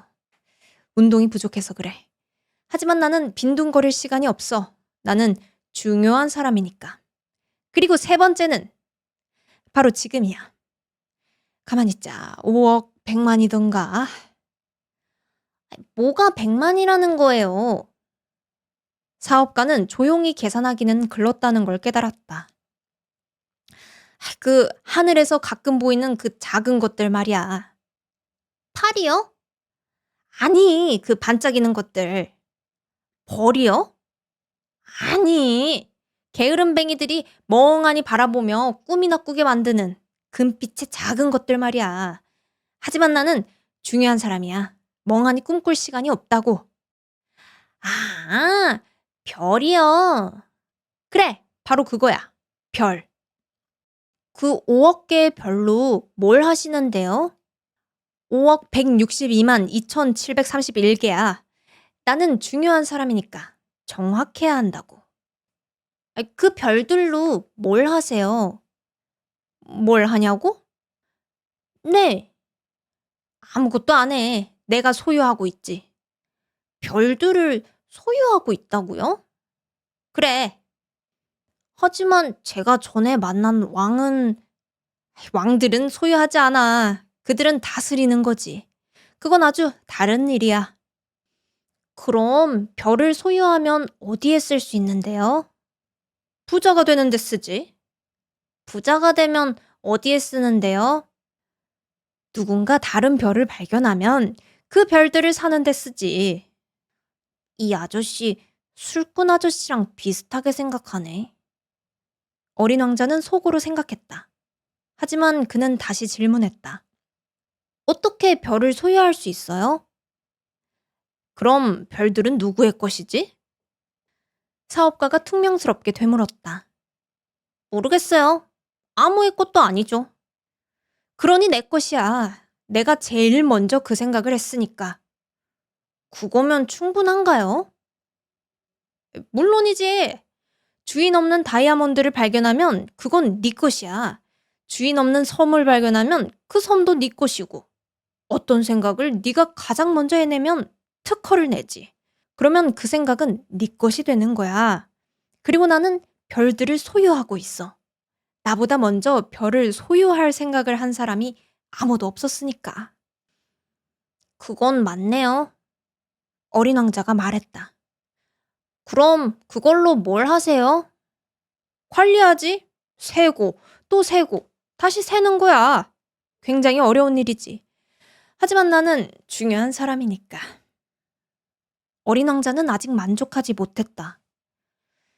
나는요, 손수건을 가지고 있으면 목에 두르고 가져갈 수 있어요. 꽃을 가지고 있으면 그 꽃을 꺾어서 가져갈 수도 있고요. 하지만 아저씨는 별을 꺾을 수 없잖아요. 그건 아니지. 하지만 은행에 맡길 수는 있어. 그게 무슨 뜻이에요? 내 별들의 개수를 작은 종이에 적는다는 뜻이야. 그리고 그 종이를 서랍 안에 넣고 열쇠로 잠가두는 거지. 그게 다예요? 그걸로 충분해. 재밌네. 꽤 시적이기도 하고. 하지만 그다지 진지한 일은 아니야. 하고 어린 왕자는 생각했다. 어린 왕자가 생각하는 중요한 일은 어른들이 생각하는 중요한 일과 아주 달랐다. 어린 왕자가 다시 말했다. 나는 매일 물을 주는 꽃 하나를 가지고 있어요. 또 매주 청소하는 화산 3개도 가지고 있고요. 꺼진 화산도 청소해요. 무슨 일이 생길지는 아무도 모르니까요. 내가 그것들을 가지고 있다는 건 내 화산들에게도 내 꽃에게도 도움이 돼요. 하지만 아저씨는 별들에게 아무런 도움이 되지는 않네요. 사업가는 입을 열었지만 아무 대답도 찾지 못했다. 그래서 어린 왕자는 떠나버렸다. 어른들은 정말이지 완전히 별난 존재들이야. 어린 왕자는 여행을 하면서 속으로 중얼거렸다. 제14장 5번째 별은 무척 이상한 별이었다. 그 별은 지금까지의 별들 가운데 가장 작았다. 그곳에는 가로등 하나와 가로등을 켜는 사람 하나가 있을 만큼의 자리밖에 없었다. 어린 왕자는 하늘 어딘가에 있는 집도 없고 사람도 없는 별에서 가로등 하나와 가로등 켜는 사람이 대체 무슨 쓸모가 있는지 이해할 수 없었다. 하지만 그는 마음속으로 이렇게 생각했다. 이 사람도 어쩌면 이상한 사람일지 몰라. 그래도 왕이나 허영심 많은 사람, 사업가나 술꾼보다는 낫겠지? 적어도 이 사람의 일에는 의미가 있으니까. 이 사람이 가로등을 켜면 별 하나나 꽃 한 송이를 새로 태어나게 하는 셈이니까. 이 사람이 가로등을 끄면 그 꽃이나 별을 잠들게 하는 거지. 멋진 일이야. 멋지니까 정말 쓸모있는 일이지. 어린 왕자는 그 별에 도착하자 가로등 켜는 사람에게 공손히 인사했다. 안녕하세요. 왜 방금 가로등을 끄신 거예요? 규칙이니까. 좋은 아침이다. 가로등 켜는 사람이 대답했다. 규칙이 뭐예요? 내 가로등을 끄는 거지. 잘 자거라. 그리고 그는 다시 가로등을 켰다. 그런데 왜 방금 다시 켜신 거예요? 규칙이니까. 가로등 켜는 사람이 대답했다. 무슨 말인지 모르겠어요. 어린 왕자가 말했다. 이해하고 말고 할 거 없어. 규칙은 규칙이니까. 좋은 아침이구나. 가로등 켜는 사람이 말했다. 그리고 그는 가로등을 껐다. 그러더니 빨간 체크무늬 손수건으로 이마에 땀을 닦았다. 나는 정말 고된 일을 하고 있어. 예전에는 괜찮았지. 아침에는 끄고 저녁에는 켰거든. 낮에 나머지 시간에는 쉬고 밤에 나머지 시간에는 잘 수 있었어. 그럼 그 후에 규칙이 바뀐 건가요? 규칙은 바뀌지 않았어. 바로 그게 비극이지. 이 별은 해가 갈수록 점점 더 빨리 돌게 되었는데 규칙은 바뀌지 않았거든. 가로등 켜는 사람은 말했다. 그래서요? 어린 왕자가 물었다. 그래서 지금은 별이 1분에 한 바퀴씩 돌게 되었고 나는 단 1초도 쉴 수 없게 되었어. 1분에 한 번씩 켰다가 꺼야 하니까. 그거 참 신기하네요. 여기서는 하루가 1분밖에 되지 않는군요. 전혀 신기하지 않아. 우리가 이렇게 이야기한 지도 벌써 한 달이나 됐어. 가로등 켜는 사람이 말했다. 한 달이요? 그래, 30분, 30일이지. 좋은 아침이다. 그리고 그는 다시 가로등을 켰다. 어린 왕자는 그를 바라보았다. 그리고 규칙에 그토록 충실한 이 가로등 켜는 사람이 마음에 들었다. 예전에 자신도 의자를 끌고 다니며 찾아보곤 했던 해지는 풍경들이 떠올랐다. 그는 이 친구를 도와주고 싶어졌다. 있잖아요. 원할 때마다 쉴 수 있는 방법을 하나 알고 있어요. 나는 언제나 쉬고 싶은데. 가로등 켜는 사람이 말했다. 사람은 충실하면서도 동시에 게으를 수 있는 법이다. 어린 왕자가 말을 이었다. 아저씨의 별은 아주 작아서 3걸음이면 한 바퀴를 돌 수 있어요. 그러니까 늘 햇빛 속에 있고 싶으면 천천히 걸으면 돼요. 쉬고 싶을 때마다 걸으면 원하는 대로 해가 길어질 거예요. 그건 내게 별 도움이 안 돼. 내가 인생에서 좋아하는 건 잠을 자는 거거든. 가로등 켜는 사람이 말했다. 아쉽네요. 어린 왕자가 말했다. 아쉽지. 잘 자라. 그리고 그는 가로등을 끄며 말했다. 이 사람은 왕이나 허영심 많은 사람, 술꾼, 사업가 모두에게 업신여김을 받겠지? 어린 왕자는 다시 여행을 계속하며 생각했다. 하지만 이 사람만은 우스꽝스럽게 느껴지지 않아. 아마도 자기 자신이 아닌 다른 무언가를 돌보고 있기 때문일 거야. 그는 아쉬운 한숨을 내쉬며 다시 생각했다. 이 사람만은 내 친구가 될 수 있었을 텐데. 하지만 그의 별은 너무 작아. 둘이 있을 자리가 없어. 어린 왕자가 차마 고백할 수 없었던 것이 있다. 자신이 이 축복받은 별을 아쉬워한 가장 큰 이유는 바로 24시간 동안 1440번이나 해지는 풍경을 볼 수 있기 때문이었다는 사실이다. 제15장 6번째 별은 그보다 10배나 큰 별이었다. 그곳에는 아주 두꺼운 책들을 쓰는 늙은 신사가 살고 있었다. 아니, 탐험가가 왔군. 그는 어린 왕자를 보자마자 외쳤다. 어린 왕자는 책상 위에 앉아 잠시 숨을 돌렸다. 벌써 너무나 많은 여행을 해온 참이었다. 어디에서 왔나? 노인이 물었다. 그 두꺼운 책은 뭐예요? 여기서 뭘 하고 계신가요? 어린 왕자가 말했다. 나는 지리학자라네. 노인이 말했다. 지리학자가 뭐예요? 바다와 강, 도시와 산, 사막이 어디에 있는지 아는 학자지. 그거 참 흥미롭네요. 드디어 진짜 직업을 만났어요. 어린 왕자가 말하고 지리학자의 별을 둘러보았다. 어린 왕자는 아직 이렇게 웅장한 별을 본 적이 없었다. 할아버지 별은 참 아름답네요. 바다도 있나요? 그건 알 수 없네. 지리학자가 말했다. 아, 그럼 산은요? 그것도 알 수 없네. 지리학자가 말했다. 도시와 강과 사막은요? 그것도 역시 알 수 없네. 지리학자가 말했다. 할아버지는 지리학자라면서요. 그렇지. 하지만 나는 탐험가가 아니네. 내겐 탐험가가 하나도 없거든.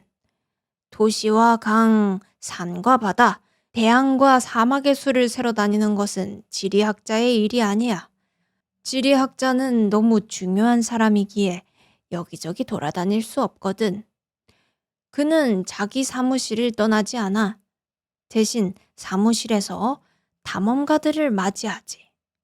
그들에게 질문하고 그들의 기억을 받아 적는 걸세. 그리고 그들 가운데 누군가의 기억이 흥미롭게 여겨지면 지리학자는 그 탐험가의 품행을 조사하지. 품행이요? 왜요? 거짓말을 하는 탐험가는 지리책에 큰 재앙을 불러올 수 있기 때문이야. 술을 너무 많이 마시는 탐험가도 마찬가지고. 그게 왜요? 어린 왕자가 물었다. 술꾼들은 사물이 두 개로 보이거든. 그러면 산이 하나뿐인 곳에 지리학자가 산을 두 개라고 적게 될 수도 있지. 제가 아는 사람 중에 나쁜 탐험가가 될 만한 사람이 있어요. 어린 왕자가 말했다. 그럴 수도 있겠지. 그러니까 탐험가의 품행이 좋아 보이면 그 다음에는 그가 발견한 것을 조사하지. 직접 보러 가나요? 아니, 그건 너무 복잡해. 대신 탐험가에게 증거를 내놓으라고 요구하지. 예를 들어 커다란 산을 발견했다면 그 산에서 커다란 돌들을 가져오라고 요구하는 거야. 그때 지리학자가 갑자기 흥분했다. 그런데 자네는 멀리서 왔지 않은가? 자네는 탐험가야. 자네의 별을 내게 설명해 주게. 그리고 지리학자는 공책을 펼치고 연필을 깎았다. 탐험가들의 이야기는 먼저 연필로 적어둔다. 잉크로 적는 것은 탐험가가 증거를 가져온 뒤의 일이다. 자, 어떤 별이지? 지리학자가 물었다. 아, 제가 사는 곳은요, 그다지 흥미롭지는 않아요. 아주 작거든요.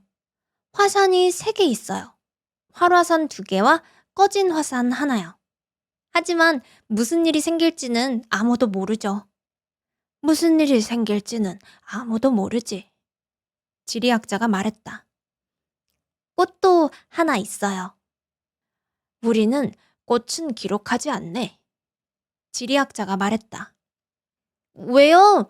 그게 제일 아름다운 건데요? 꽃은 덧없기 때문이야. 덧없다는 게 무슨 뜻이에요? 지리책은 모든 책 가운데 가장 진지한 책이라네.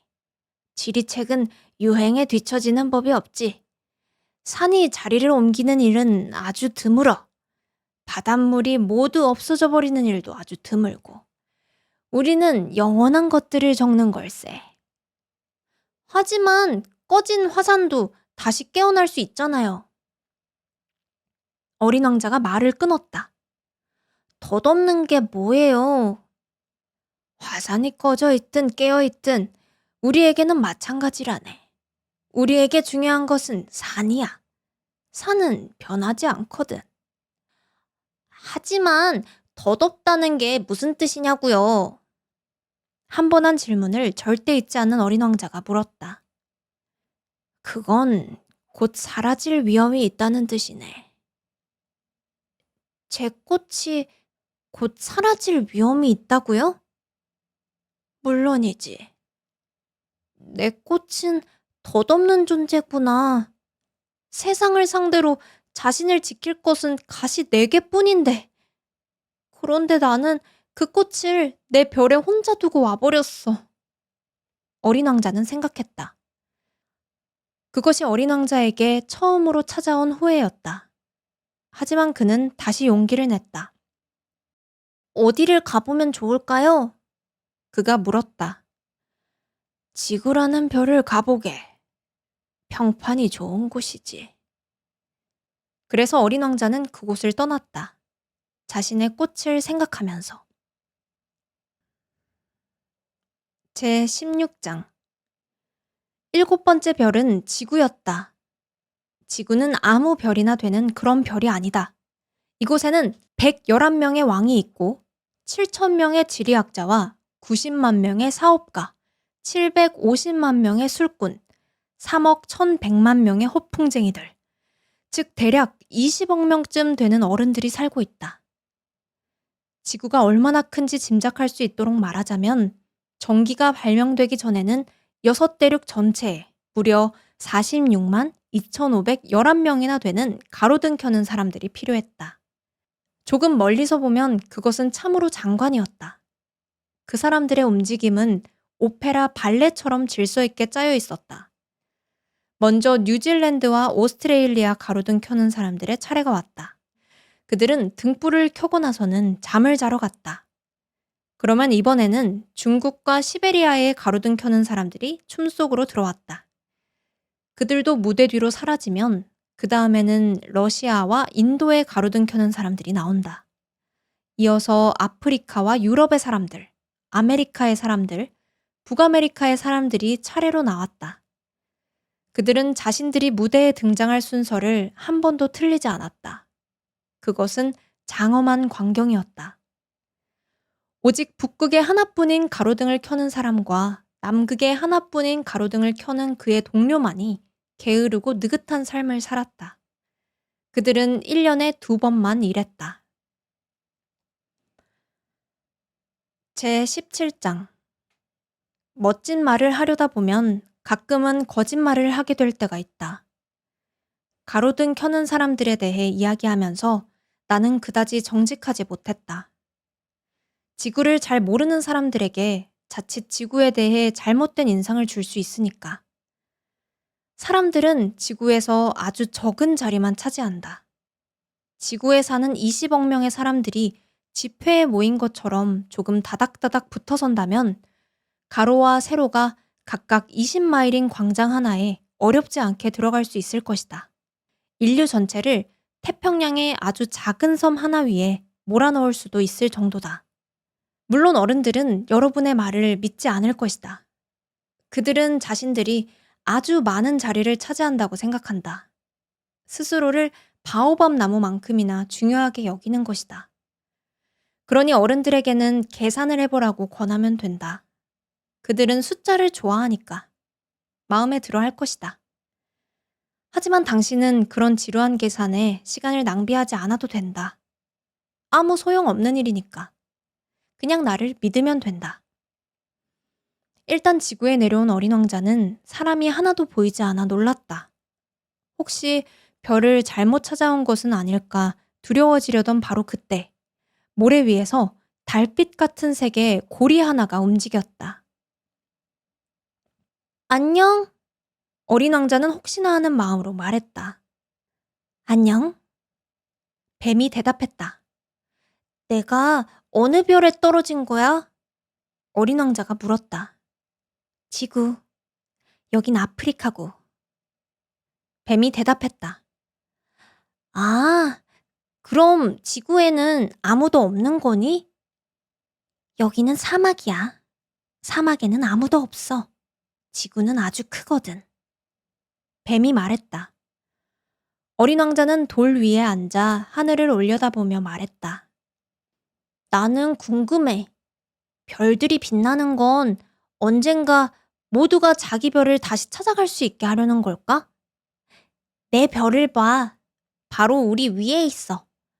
그런데 정말 멀기도 하다. 아름다운 별이네. 너는 여기 뭐하러 왔는데? 뱀이 말했다. 어떤 꽃 때문에 좀 골치 아픈 일이 있어서. 어린 왕자가 말했다. 아, 뱀이 말했다. 그리고 둘은 말이 없었다. 사람들은 어디에 있어? 사막은 좀 외롭네. 어린 왕자가 마침내 다시 입을 떼었다. 사람들 사이에도 외롭기는 마찬가지야. 뱀이 말했다. 어린 왕자는 뱀을 오래 바라보았다. 너는 참 희한한 짐승이구나. 손가락처럼 가늘고. 마침내 그가 말했다. 그래도 난 왕의 손가락보다 더 세. 뱀이 말했다. 어린 왕자는 미소 지었다. 너는 그렇게 강해 보이지 않아. 다리도 없잖아. 여행도 할 수 없고. 나는 배보다 더 멀리 너를 데려갈 수 있어. 뱀이 말했다. 뱀은 금팔찌처럼 어린 왕자의 발목을 감았다. 누구든 내가 건드리면 그 사람은 자신이 왔던 땅으로 돌아가게 돼. 하지만 너는 순수하고 다른 별에서 왔으니까.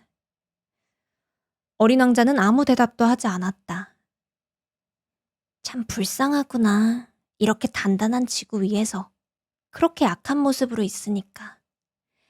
네가 네 별을 너무 그리워하게 되는 날이 오면 내가 도와줄 수 있어. 나는 무슨 말인지는 잘 알겠어. 근데 왜 너는 늘 수수께끼처럼 말해? 나는 모든 수수께끼를 풀어. 뱀이 말했다. 그리고 둘은 다시 말이 없었다. 제18장. 어린 왕자는 사막을 가로질렀지만 꽃 한 송이밖에 만나지 못했다. 꽃잎이 3장뿐인 아무것도 아닌 듯한 꽃 한 송이였다. 안녕. 어린 왕자가 말했다. 안녕. 꽃이 말했다. 사람들은 어디 있어? 어린 왕자가 얌전하게 물었다. 그 꽃은 언젠가 여행자 한 무리가 지나가는 것을 본 적이 있었다. 사람들? 아마 6이나 7명쯤 있을 거야. 몇 해 전에 본 적이 있지. 하지만 어디에서 찾을 수 있는지는 아무도 몰라. 바람이 사람들을 데리고 다니거든. 사람들은 뿌리가 없어서 그게 무척 불편할 거야. 잘 있어. 어린 왕자가 말했다. 잘 가. 꽃이 말했다. 제19장. 어린 왕자는 높은 산에 올랐다. 그가 이제껏 알고 있던 산이라고는 자기 무릎 높이밖에 오지 않는 3개의 화산뿐이었다. 그는 꺼진 화산을 발판처럼 쓰곤 했다. 이렇게 높은 산이라면 별 전체와 모든 사람을 한눈에 볼 수 있을 거야. 어린 왕자는 생각했다. 하지만 그에게 보인 것은 날카롭게 솟은 바위 봉우리들 뿐이었다. 안녕하세요. 그는 혹시나 하는 마음으로 말했다. 안녕하세요. 안녕하세요. 안녕하세요. 메아리가 대답했다. 당신들은 누구예요? 어린 왕자가 말했다. 당신들은 누구예요? 당신들은 누구예요? 당신들은 누구예요? 메아리가 대답했다. 내 친구가 되어주세요. 나는 혼자예요. 그가 말했다. 나는 혼자예요. 나는 혼자예요. 나는 혼자예요. 메아리가 대답했다. 참 이상한 별이야. 어린 왕자는 생각했다. 온통 메마르고 뾰족하고 험해. 그리고 사람들은 상상력이 부족한가 봐. 남이 한 말을 그대로 되풀이하기만 하고. 내 별에는 언제나 먼저 말을 걸어주는 꽃이 있었는데. 제20장.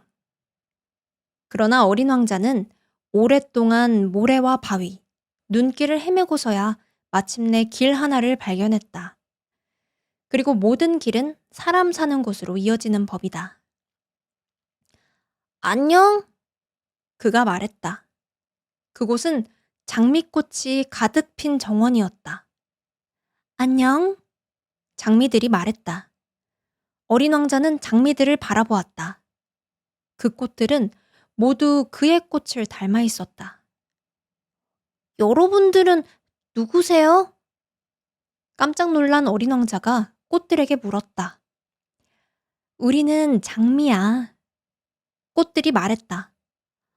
아, 어린 왕자가 말했다. 그리고 그는 몹시 불행해졌다. 어린 왕자의 장미는 우주에서 자기와 같은 꽃은 하나뿐이라고 말했었다. 그런데 여기 한 정원에만 해도 그와 똑같은 꽃이 5,000송이나 있었던 것이다. 장미가 이걸 보면 몹시 속상해하겠지? 기침을 엄청나게 해대고 창피당하지 않으려고 죽어가는 척을 할 거야. 그러면 나도 어쩔 수 없이 그 꽃을 돌보는 척을 해야겠지? 그러지 않으면 나까지 난처하게 만들려고 정말로 죽어버릴지도 모르니까. 그리고 이렇게 생각해 보았다. 나는 세상에 하나뿐인 꽃을 가졌다고 믿었는데 내가 가진 건 그저 평범한 장미 한 송이 뿐이었구나. 거기에 내 무릎까지밖에 오지 않는 화산 3개. 그중 하나는 어쩌면 영원히 꺼져버렸을지도 모르고. 그런 것들로는 진짜 위대한 왕자가 될 수 없겠지? 그리고 그는 풀밭에 엎드려 흐느껴 울었다. 제21장. 그때 여우가 나타났다. 안녕. 여우가 말했다. 안녕. 어린 왕자는 얌전히 대답하며 뒤돌아보았지만 아무것도 보이지 않았다. 나는 여기 사과나무 아래에 있어. 좀 전에 그 목소리가 말했다. 너는 누구야? 참 예쁘구나. 어린 왕자가 말했다. 나는 여우야. 여우가 말했다. 이리 와서 나랑 놀자. 나는 너무 슬퍼. 어린 왕자가 제안했다. 너하고는 못 놀아. 여우가 말했다. 나는 길들여지지 않았거든. 아, 미안해. 어린 왕자가 말했다. 하지만 잠시 생각하더니 다시 덧붙였다. 길들인다는 게 무슨 뜻이야? 너는 이곳 사람이 아니구나. 뭘 찾고 있니? 여우가 말했다. 사람들을 찾고 있어. 길들인다는 게 무슨 뜻이야? 어린 왕자가 말했다. 사람들이란 말이야. 총을 가지고 있고 사냥을 해. 정말 성가셔. 그러면서 닭을 길러. 그게 그들의 유일한 관심사지. 너는 닭을 찾고 있니? 여우가 물었다. 아니, 나는 친구들을 찾고 있어. 길들인다는 게 무슨 뜻이야? 어린 왕자가 말했다. 지금은 너무 잊혀져 버린 일이야. 그건 관계를 맺는다는 뜻이야. 여우가 말했다. 관계를 맺는다고? 그래. 지금의 너는 나에게 수많은 다른 어린아이들과 똑같은 한 어린아이일 뿐이야. 나는 네가 필요하지 않고 너도 내가 필요하지 않아. 나도 내게는 수많은 여우들과 똑같은 한 마리 여우일 뿐이지. 하지만 네가 나를 길들인다면 우리는 서로가 필요해질 거야. 너는 내게 세상에 하나뿐인 아이가 되고 나는 너에게 세상에 하나뿐인 여우가 될 거야. 조금 알 것 같아. 어린 왕자가 말했다. 꽃이 하나 있는데 그 꽃이 나를 길들인 것 같아. 그럴지도 모르지. 여우가 말했다. 지구에서는 온갖 일이 다 일어나니까. 아, 그건 지구에서 있었던 일이 아니야. 어린 왕자가 말했다. 여우는 몹시 궁금해하는 듯 했다. 다른 별에서? 응. 그 별에는 사냥꾼들이 있어? 아니, 그거 흥미로운데? 그럼 닭은? 없어. 완벽한 건 아무것도 없구나. 여우는 한숨을 쉬었다. 하지만 여우는 다시 하던 이야기를 계속했다. 내 삶은 단조로워. 나는 닭을 사냥하고 사람들은 나를 사냥하지. 모든 닭은 서로 닮았고 모든 사람도 서로 닮았어. 그래서 나는 조금 지루해. 하지만 네가 나를 길들인다면 내 삶은 햇빛이 비치는 것처럼 달라질 거야. 나는 다른 모든 발소리와는 다른 발소리를 알게 되겠지. 다른 발소리들은 나를 땅속으로 숨어들게 해. 하지만 네 발소리는 음악처럼 나를 굴 밖으로 불러낼 거야. 그리고 저기를 봐. 저기 밀밭이 보이지? 나는 빵을 먹지 않아. 밀은 내게 아무 쓸모가 없어. 밀밭은 내게 아무것도 떠올리게 하지 않아. 그건 참 슬픈 일이야. 하지만 너는 금빛 머리카락을 가졌지. 그러니 네가 나를 길들이고 나면 정말 멋질 거야. 금빛 밀은 나에게 너를 떠올리게 하고 나는 밀밭을 스치는 바람 소리를 좋아하게 되겠지? 여우는 말을 멈추고 어린 왕자를 오래 바라보았다. 부탁이야. 나를 길들여줘. 여우가 말했다. 그러고 싶어.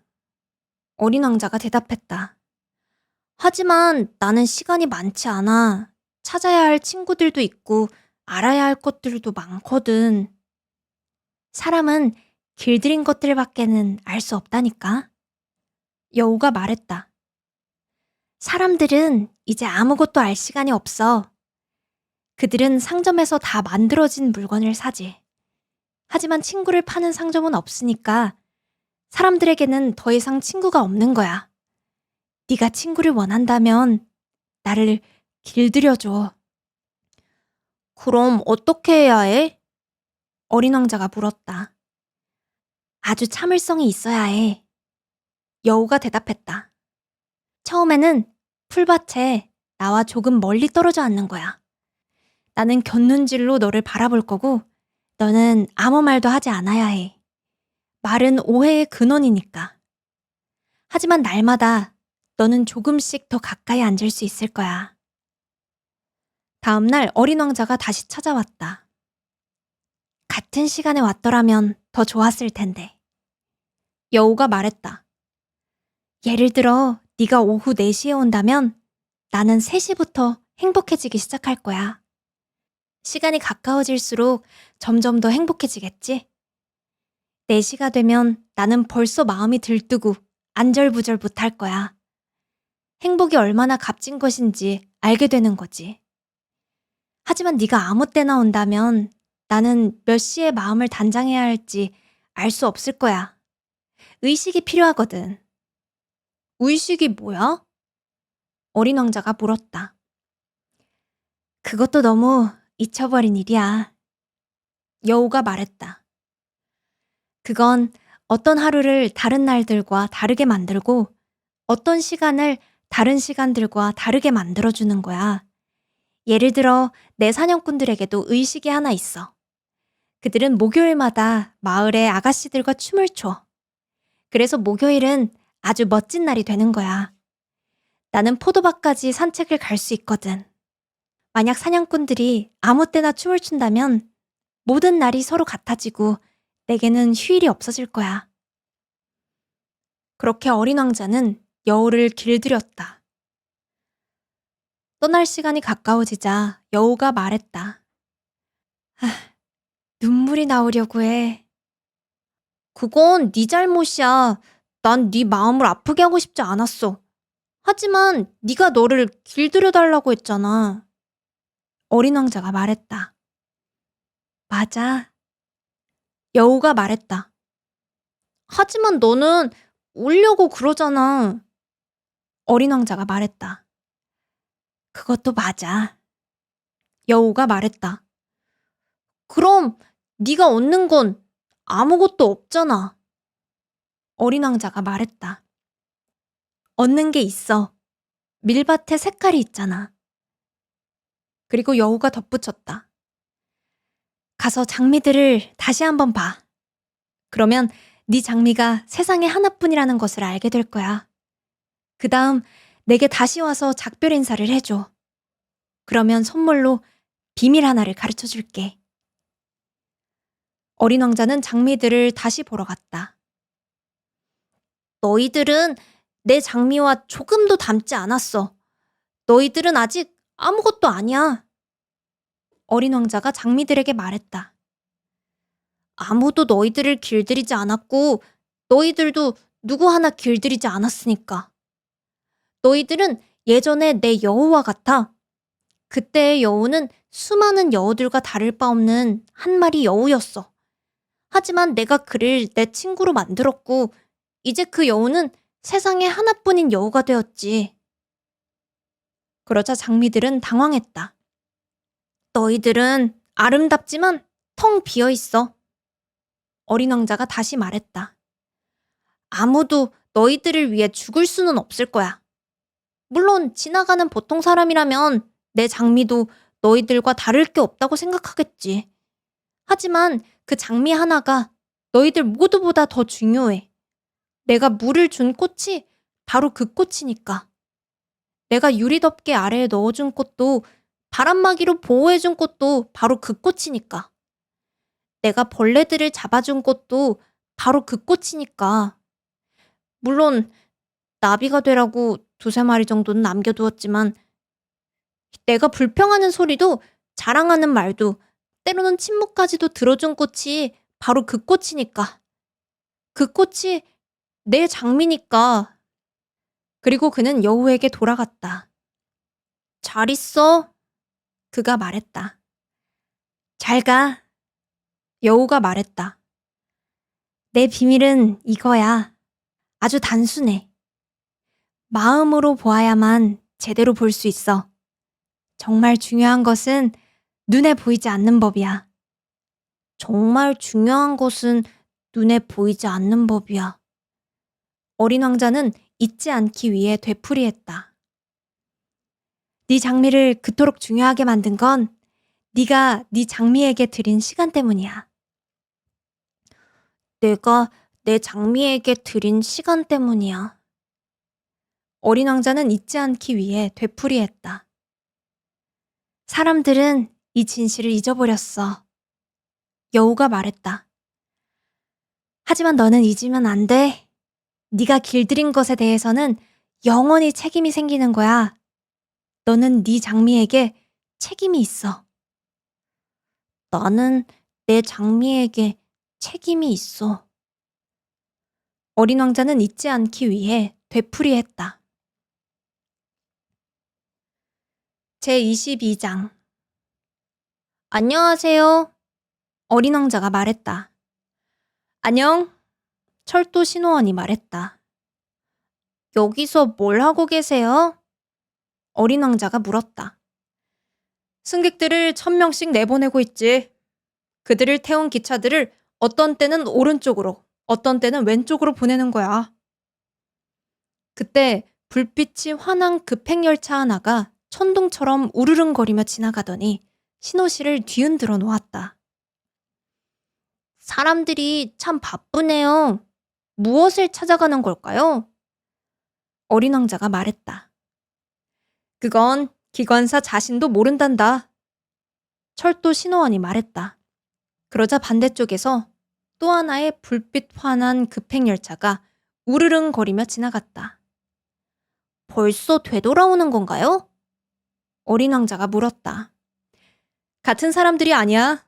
서로 바꾸어 가는 거지. 철도 신호원이 말했다. 있던 곳이 마음에 들지 않았던 걸까요? 사람은 자기가 있는 곳에 만족하는 법이 없단다. 철도 신호원이 말했다. 그리고 세 번째 불빛 환한 급행열차가 천둥처럼 지나갔다. 저 사람들은 처음 떠난 승객들을 뒤쫓고 있나요? 어린 왕자가 물었다. 그들은 아무것도 뒤쫓고 있지 않아. 저 안에서 자거나 하품을 하고 있을 뿐이지. 아이들만이 창문에 코를 납작 붙이고 밖을 바라본단다. 철도 신호원이 말했다. 아이들만이 자기가 무엇을 찾는지 알아요. 아이들은 헝겊 인형 하나에 시간을 들이고 그러면 그 인형은 아주 중요한 것이 되죠. 누가 그것을 빼앗아가면 아이들은 울고요. 어린 왕자가 말했다. 아이들은 운이 좋네. 철도 신호원이 말했다. 제23장. 안녕하세요. 어린 왕자가 말했다. 안녕. 상인이 말했다. 그는 목마름을 가라앉혀주는 최신식 알약을 파는 상인이었다. 일주일에 한 알씩만 삼키면 더 이상 물을 마시고 싶은 마음이 들지 않는다는 알약이었다. 왜 그런 걸 파나요? 어린 왕자가 물었다. 시간을 크게 절약할 수 있거든. 상인이 말했다. 전문가들이 계산해 보았지. 일주일에 53분을 아낄 수 있어. 그 53분으로는 뭘 하나요? 하고 싶은 걸 하면 되지. 나라면 쓸 수 있는 53분이 있다면 아주 천천히 샘물을 향해 걸어갈 텐데. 어린 왕자는 혼자 이렇게 생각했다. 제24장. 사막에 불시착한 지 8회째 되는 날이었다. 나는 마지막으로 남은 물 한 모금을 마시며 상인의 이야기를 듣다가 어린 왕자에게 말했다. 아, 네 추억들은 정말 멋있어. 하지만 나는 아직 비행기를 고치지 못했고 이제는 마실 물도 없어. 나도 샘물을 향해 아주 천천히 걸어갈 수 있다면 정말 행복하겠어. 내 친구 여우가 어린 왕자가 말했다. 꼬마야, 이제 여우 이야기를 할 때가 아니라니까. 왜? 우리가 목말라 죽게 생겼으니까. 그는 내 말을 이해하지 못하고 이렇게 대답했다. 친구가 있었다는 건 좋은 일이야. 설령 죽게 된다 해도. 나는 여우 친구가 있어서 정말 좋아. 이 아이는 위험을 헤아리지 못하는구나. 배고픔도 목마름도 모르고 햇빛 조금이면 충분한 아이니까. 나는 생각했다. 하지만 그는 나를 바라보더니 내 생각에 대답하듯 말했다. 나도 목말라. 샘물을 찾아보자. 나는 지친 것 같은 몸짓을 했다. 끝없는 사막 한가운데에서 무턱대고 샘물을 찾는다는 것은 터무니없는 일이었다. 그래도 우리는 걷기 시작했다. 몇 시간 동안 말없이 걷고 나자 밤이 내리고 별들이 하나둘 밝아지기 시작했다. 나는 목마름 때문에 조금 열이 올라 꿈을 꾸듯 별들을 바라보고 있었다. 어린 왕자의 말들이 내 기억 속에서 춤추고 있었다. 그럼 너도 목이 마른 거니? 내가 물었다. 하지만 그는 내 질문에는 대답하지 않고 그저 이렇게 말했다. 물은 마음에도 좋을 수 있어. 나는 그 대답을 이해하지 못했지만 아무 말도 하지 않았다. 그에게는 캐묻지 않는 편이 좋다는 것을 알고 있었으니까. 어린 왕자는 지쳐 있었다. 그가 주저앉았고 나도 그의 곁에 앉았다. 그리고 잠시 침묵이 흐른 뒤 그가 다시 말했다. 별들이 아름다운 건 보이지 않는 꽃 하나 때문이야. 나는 그렇지 하고 대답했다. 그리고 아무 말 없이 달빛 아래에 주름진 모래 언덕을 바라보았다. 사막은 아름다워. 그가 덧붙였다. 그 말은 사실이었다. 나는 언제나 사막을 좋아했다. 모래 언덕 위에 앉으면 아무것도 보이지 않고 아무 소리도 들리지 않는다. 그런데도 무언가가 고요 속에서 빛나고 있다. 사막을 아름답게 만드는 건 어딘가에 샘물을 감추고 있기 때문이야. 어린 왕자가 말했다. 갑자기 사막의 그 신비로운 빛의 비밀을 깨달은 나는 놀라고 말았다. 어린 시절 나는 오래된 집에 살았다. 그리고 그 집 어딘가에는 보물이 묻혀 있다는 전설이 있었다. 물론 아무도 그 보물을 찾아내지 못했고 어쩌면 제대로 찾아본 사람조차 없었을 것이다. 하지만 그 보물은 집 전체를 황홀하게 만들었다. 그 집은 마음 깊은 곳에 비밀을 감추고 있었던 것이다. 그래, 집이든 별이든 사막이든 그것들을 아름답게 만드는 것은 보이지 않는 것이구나. 내가 어린 왕자에게 말했다. 아저씨가 내 여우의 말에 동의해줘서 기뻐. 그가 말했다.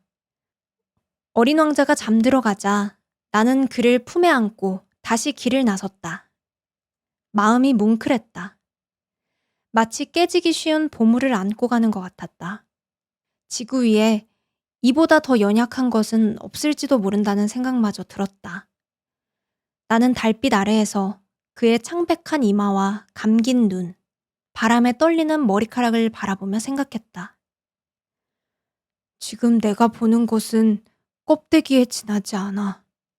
가장 중요한 것은 보이지 않는 거야.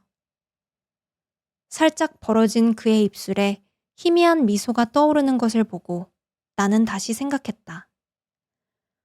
잠든 어린 왕자가 이토록 나를 감동시키는 것은 꽃 한 송이에 대한 그의 변함없는 사랑 때문이야.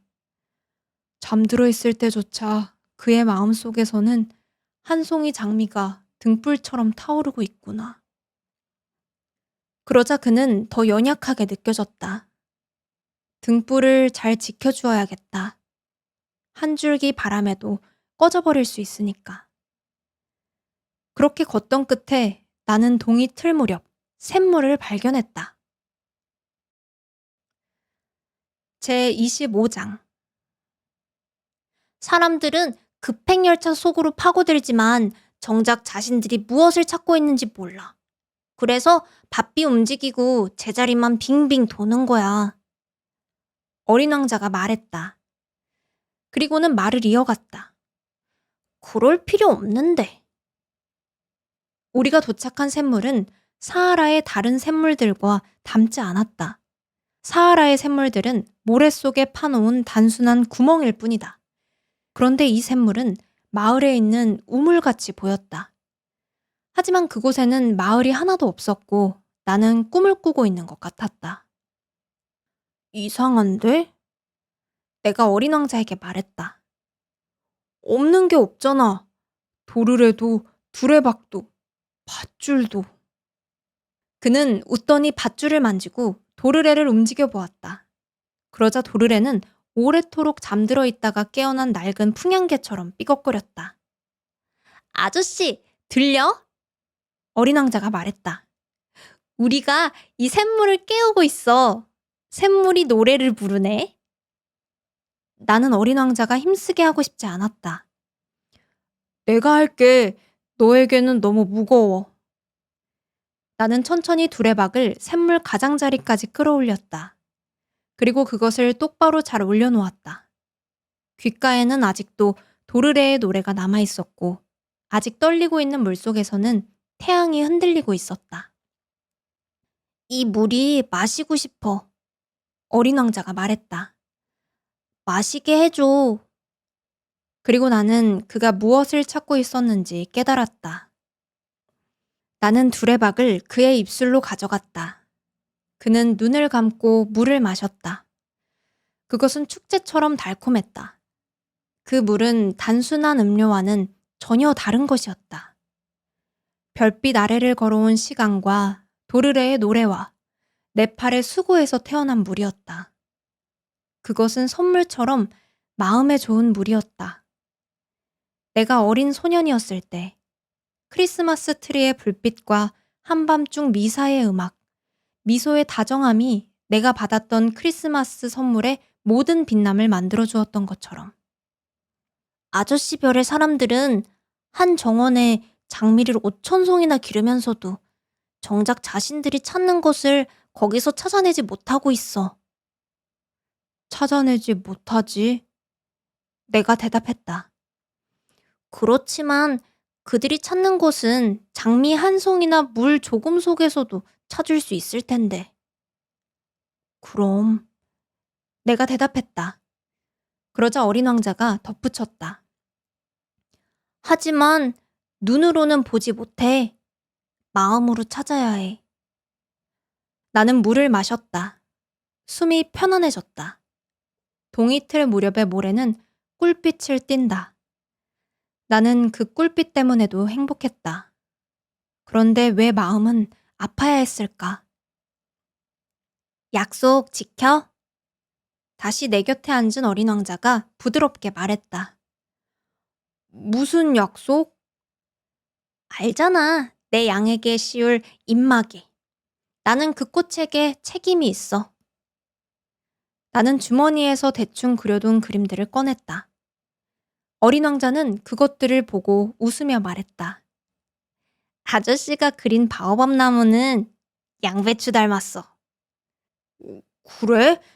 나는 바오밥 나무 그림만큼은 꽤 자랑스러워하고 있었는데.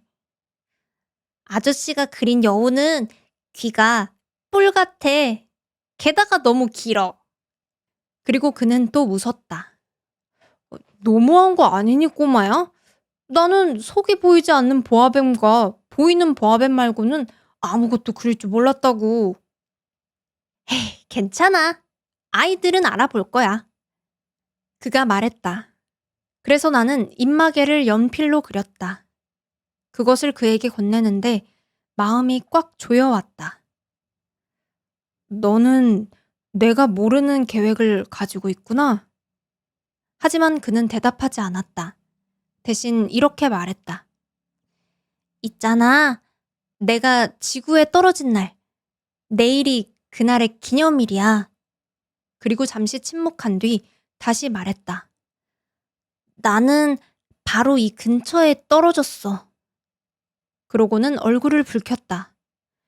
또다시 이유를 알 수 없는 이상한 슬픔이 내게 밀려왔다. 그래도 한 가지 질문이 떠올랐다.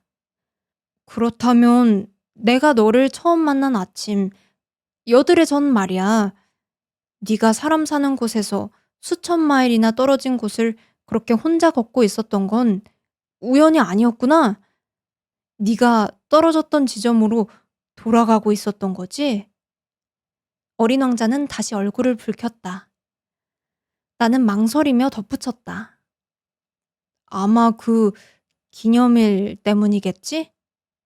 어린 왕자는 또다시 얼굴을 붉혔다. 그는 질문에 대답하는 법이 없었다. 하지만 얼굴이 붉어진다는 것은 그렇다는 뜻이 아니겠는가? 아, 나는 두려워. 나는 그에게 말했다. 하지만 그는 내게 대답했다. 이제 아저씨는 일해야 해. 기계를 고치던 대로 돌아가야지. 나는 여기서 기다릴게. 내일 저녁에 다시 와. 하지만 나는 안심할 수 없었다. 여우가 떠올랐다. 누군가에게 길들여지고 나면 조금은 울게 될 위험이 생기는 법이다. 제26장. 샘물 옆에는 낡아서 무너져 내린 돌담이 있었다. 다음 날 저녁, 일을 마치고 돌아왔을 때 나는 멀리서 어린 왕자가 그 위에 앉아 다리를 늘어뜨리고 있는 것을 보았다. 그리고 그가 말하는 소리가 들렸다. 그걸 기억하지 못해? 정확히 여기는 아니야. 그가 다시 대꾸를 하는 걸 보니 또 다른 목소리가 그에게 대답하는 듯 했다. 맞아, 맞아. 날짜는 맞아. 하지만 장소는 여기가 아니야. 나는 돌담 쪽으로 계속 걸어갔다. 여전히 아무도 보이지 않았고 아무 소리도 들리지 않았다. 그런데 어린 왕자가 다시 대답했다. 물론이지. 내 발자국이 모래 위에서 어디서 시작되는지 보면 알잖아. 거기서 기다려. 오늘 밤 그리로 갈게. 나는 돌담에서 20m쯤 떨어진 곳에 있었는데도 여전히 아무것도 보이지 않았다. 잠시 침묵이 흐른 뒤 어린 왕자가 다시 말했다. 네 독은 좋은 거야? 오래 아프게 하지 않을 자신 있어? 나는 가슴이 철렁 내려앉아 멈춰섰다. 하지만 여전히 이해할 수 없었다. 이제 가. 그가 말했다. 내려갈 거야. 그때 나는 돌담 아래쪽으로 눈을 내렸고 그만 펄쩍 뛰고 말았다. 거기에는 어린 왕자를 향해 몸을 세우고 있는 사람을 30초 만에 끝장낼 수 있는 노란 뱀 한 마리가 있었다. 나는 권총을 꺼내려고 주머니를 뒤지며 달려갔다. 하지만 내 발자국 소리에 뱀은 꺼져가는 물줄기처럼 조용히 모래 속으로 흘러내렸다. 그리고 서두르지도 않은 채 가벼운 쇳소리를 내며 돌들 사이로 몸을 숨겨버렸다. 담벼락에 이른 순간 나는 눈처럼 창백해진 내 작은 왕자를 두 팔로 받아 안았다. 이게 대체 무슨 일이야? 이제는 뱀하고도 이야기하는 거니? 나는 그의 늘 두르고 있던 금빛 목도리를 풀어주었다. 그의 관자놀이를 적셔주고 물도 마시게 했다. 감히 아무것도 물을 수가 없었다. 그는 진지한 눈으로 나를 바라보더니 두 팔로 내 목을 감았다. 나는 그의 심장이 뛰는 것을 느꼈다. 총에 맞아 죽어가는 새의 심장처럼 뛰고 있었다. 아저씨 기계에 부족했던 것을 찾아서 다행이야. 이제 집으로 돌아갈 수 있겠네. 그걸 어떻게 알아? 나는 마침 그에게 기대와 달리 내가 일을 해냈다고 알려주려던 참이었다. 그는 내 질문에는 대답하지 않았다. 대신 덧붙였다. 나도 오늘 내 집으로 돌아가. 그리고 쓸쓸하게 말했다. 훨씬 더 멀어. 훨씬 더 어려운 일이야. 나는 뭔가 특별한 일이 일어나고 있다는 것을 느끼고 있었다. 나는 그를 어린아이처럼 두 팔에 꼭 안고 있었다. 그런데도 그는 내 힘으로는 붙잡을 수 없는 깊은 심연 속으로 곧장 흘러내리는 것처럼 느껴졌다. 그의 눈빛은 진지했고 아주 먼 곳을 향해 있었다. 나한테는 아저씨가 그려준 양이 있어. 양을 위한 상자도 있고 입마개도 있어. 그리고 그는 쓸쓸하게 미소 지었다. 나는 오래 기다렸다. 그가 조금씩 따뜻해지는 것이 느껴졌다. 꼬마야, 무서웠던 거구나. 물론 그는 무서웠을 것이다. 하지만 그는 부드럽게 웃었다. 오늘 밤에는 훨씬 더 무서울 거야. 또다시 돌이킬 수 없는 일의 예감이 나를 차갑게 얼어붙게 했다. 그리고 나는 이 웃음소리를 다시는 듣지 못한다는 생각을 견딜 수 없다는 것을 깨달았다. 그 웃음은 내게 사막 속의 샘물 같았다. 꼬마야, 네 웃음소리를 한 번 더 듣고 싶어. 그러자 그가 말했다. 오늘 밤이면 딱 1년이 돼. 내 별은 작년에 내가 떨어졌던 곳 바로 위에 있을 거야. 작은 친구야, 뱀 이야기며 약속 장소며 별 이야기며 그 모든 게 나쁜 꿈인 거지? 하지만 그는 내 질문에는 대답하지 않았다. 그가 말했다. 중요한 것은 눈에 보이지 않아. 물론이지. 꽃도 그래. 아저씨가 어떤 별에 있는 꽃을 사랑한다면 밤에 하늘만 봐도 감미로울 거야. 모든 별에 꽃이 필 테니까. 물론이지. 물도 그래. 아저씨가 나에게 마시게 해준 물은 음악 같았어. 도르래와 밧줄 때문에. 기억하지? 그 물은 마음에 좋았어. 물론이지. 아저씨는 밤마다 별들을 바라보게 될 거야. 내가 사는 곳은 너무 작아서 내 별이 어디에 있는지는 아저씨에게 보여줄 수 없어. 오히려 그게 더 좋아. 내 별은 아저씨에게 수많은 별들 중 하나가 될 테니까. 그러면 아저씨는 모든 별들을 바라보는 것을 좋아하게 될 거야. 별들이 모두 아저씨 친구가 되는 거지. 아저씨에게 줄 선물도 하나 있어. 그가 또 웃었다. 아, 꼬마야, 꼬마야. 나는 네 웃음소리를 듣는 게 좋아. 바로 그게 내 선물이야. 물과 같은 거야. 무슨 뜻이니? 사람들은 저마다 다른 별을 가지고 있어. 여행하는 사람들에게 별은 길잡이야. 어떤 사람들에게 별은 그저 작은 불빛일 뿐이고, 학자들에게는 문제가 되지. 내 사업가에게는 금이었어. 하지만 그런 별들은 모두 말이 없어. 아저씨는 아무도 갖지 못한 별들을 갖게 될 거야. 무슨 뜻이니? 아저씨가 밤에 하늘을 바라볼 때 내가 그 별들 중 하나에 살고 있으니까, 내가 그 별들 중 하나에서 웃고 있을 테니까 아저씨에게는 모든 별들이 웃는 것처럼 느껴질 거야. 아저씨는 웃을 줄 아는 별들을 갖게 되는 거야. 그리고 그는 다시 웃었다. 언젠가 슬픔이 가라앉으면, 슬픔은 언제나 가라앉으니까. 그때는 나를 알게 된 것을 기뻐하게 될 거야. 아저씨는 언제나 내 친구일 거야. 나와 함께 웃고 싶어질 거고, 가끔은 그냥 기분이 좋아서 창문을 열겠지. 그러면 아저씨 친구들은 하늘을 바라보며 웃는 아저씨를 보고 아주 놀랄 거야. 그때 이렇게 얘기해줘. 그래, 별들을 보면 언제나 웃음이 나. 그러면 친구들은 아저씨를 미쳤다고 생각할 거야. 내가 아저씨에게 아주 짓궂은 장난을 치는 셈이지. 그리고 또 웃었다. 그건 내가 별들 대신에 웃을 줄 아는 작은 방울들을 잔뜩 준 것과 같은 거야. 그는 다시 웃었다.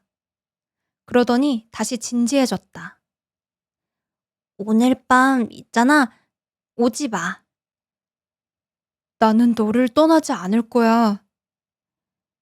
내가 아픈 것처럼 보일 거야. 어쩌면 죽는 것처럼 보일지도 몰라. 그냥 그렇게 되는 거야. 그런 모습은 보러 오지 마. 그럴 필요 없어. 나는 너를 떠나지 않을 거야. 하지만 그는 걱정하고 있었다. 내가 이렇게 말하는 건 뱀 때문이기도 해. 그 뱀이 아저씨를 물면 안 되니까. 뱀들은 못했어. 재미로 아저씨를 물 수도 있어. 나는 너를 떠나지 않을 거야. 그러자 무언가가 그를 조금 안심시킨 듯 했다. 사실 두 번째로 물 때는 독이 없대. 그날 밤 나는 그가 길을 나서는 것을 보지 못했다. 소리 없이 사라져버린 것이다. 내가 그를 따라잡았을 때 그는 결심한 듯 빠른 걸음으로 걷고 있었다. 그가 그저 이렇게 말할 뿐이었다. 아, 아저씨 왔네? 그리고 그는 내 손을 잡았다. 하지만 또다시 괴로워했다. 아저씨가 잘못한 거야. 마음이 아플 텐데. 나는 죽은 것처럼 보일 거니까. 사실은 그렇지 않은데. 나는 아무 말도 하지 않았다. 알잖아. 너무 멀어. 이 몸은 가지고 갈 수 없어. 너무 무겁거든. 나는 아무 말도 하지 않았다. 하지만 그건 낡은 껍질을 버려두는 것과 같을 거야. 낡은 껍질은 슬프지 않아. 나는 아무 말도 하지 않았다. 그는 조금 풀이 죽었다. 하지만 다시 애써 말했다. 좋을 거야. 알지? 나도 별들을 바라볼 거야. 모든 별들이 녹슨 도르래가 달린 샘물이 될 테니까. 별들은 모두 내게 마실 물을 부어줄 거야. 나는 아무 말도 하지 않았다. 정말 재밌을 거야. 아저씨에게는 5억 개의 작은 방울이 생기고 나에게는 5억 개의 샘물이 생기는 거야. 그리고 그도 말을 멈추었다. 울고 있었기 때문이다. 여기야. 내가 혼자 한 걸음만 가게 해줘. 그러더니 그는 그 자리에 앉았다. 무서웠기 때문이었다. 그가 다시 말했다. 있잖아, 내 꽃. 나는 그 꽃에게 책임이 있어. 그 꽃은 너무 약해, 너무 순진하고 세상으로부터 자신을 지킬 거라고는 아무것도 아닌 가시 4개뿐이야. 나도 자리에 앉았다. 더 이상 서 있을 수 없었기 때문이다. 그가 말했다. 자, 이제 됐어. 그는 조금 더 망설이다가 일어섰다. 그리고 한 걸음을 내디뎠다. 나는 움직일 수 없었다. 그의 발목 가까이에서 노란 번개 같은 것이 번쩍였을 뿐이었다. 그는 한순간 그대로 서 있었다. 소리도 지르지 않았다. 그는 나무가 쓰러지듯 천천히 쓰러졌다. 모래 때문에 소리조차 나지 않았다. 제27장. 그리고 이제 물론 벌써 6년이 지났다. 나는 아직 이 이야기를 누구에게도 한 적이 없다. 나를 다시 만난 동료들은 내가 살아 돌아온 것을 보고 무척 기뻐했다. 나는 슬펐지만 그들에게는 이렇게 말했다. 피곤해서 그래. 이제는 슬픔도 조금 가라앉았다. 그러니까 완전히는 아니지만. 그래도 나는 그가 자기 별로 돌아갔다는 것을 잘 알고 있다. 동이 틀 무렵 그의 몸을 찾을 수 없었기 때문이다. 그렇게 무거운 몸도 아니었으니까. 그리고 나는 밤마다 별들의 소리를 듣는 것을 좋아한다. 마치 5억 개의 작은 방울 소리 같은 별들. 그런데 이상한 일이 하나 생겼다. 내가 어린 왕자를 위해 그려준 입마개에 가죽끈을 달아주는 것을 잊어버린 것이다. 그러니 그는 그 입마개를 양에게 씌워 묶어둘 수 없었을 것이다. 그러면 나는 생각하게 된다. 그의 별에서는 무슨 일이 일어났을까? 혹시 양이 꽃을 먹어버린 것은 아닐까? 어떤 때에는 이렇게 생각한다. 아니야, 분명 아닐 거야. 어린 왕자는 밤마다 자기 꽃을 유리 덮개 아래에 넣어둘 테고 양도 잘 지켜보고 있을 거야. 그러면 나는 행복해지고 모든 별들은 부드럽게 웃는다. 하지만 또 어떤 때에는 이렇게 생각한다. 사람은 누구나 한 번쯤은 정신을 놓을 때가 있어. 그러면 끝장인데? 어느 날 밤 그가 유리 덮개를 잊어버렸다거나 양이 밤중에 소리 없이 빠져나갔을지도 몰라. 그러면 작은 방울들은 모두 눈물로 변해버린다. 이것은 참 큰 수수께끼다. 나처럼 어린 왕자를 사랑하는 당신에게도 우주의 모든 것이 달라질 것이다. 어딘가에서 어딘지도 모를 곳에서 우리가 알지 못하는 양 한 마리가 장미 한 송이를 먹었는지 먹지 않았는지에 따라 말이다. 하늘을 보라. 그리고 스스로에게 물어보라. 양은 꽃을 먹었을까? 먹지 않았을까? 그러면 당신은 모든 것이 얼마나 달라지는지 알게 될 것이다. 그리고 어떤 어른도 그것이 얼마나 중요한 일인지 영원히 이해하지 못할 것이다. 이것은 내게 세상에서 가장 아름답고도 가장 슬픈 풍경이다. 앞장의 풍경과 같은 곳이지만 당신에게 잘 보여주고 싶어서 한 번 더 그렸다. 바로 이곳에 어린 왕자가 지구에 나타났고 또 사라졌다. 언젠가 아프리카의 사막을 여행하게 된다면 이 풍경을 꼭 알아볼 수 있도록 자세히 바라보아 주길 바란다. 그리고 혹시 그곳을 지나게 된다면 제발 부탁이다. 서두르지 말고 별 아래에서 잠시만 기다려 주시길.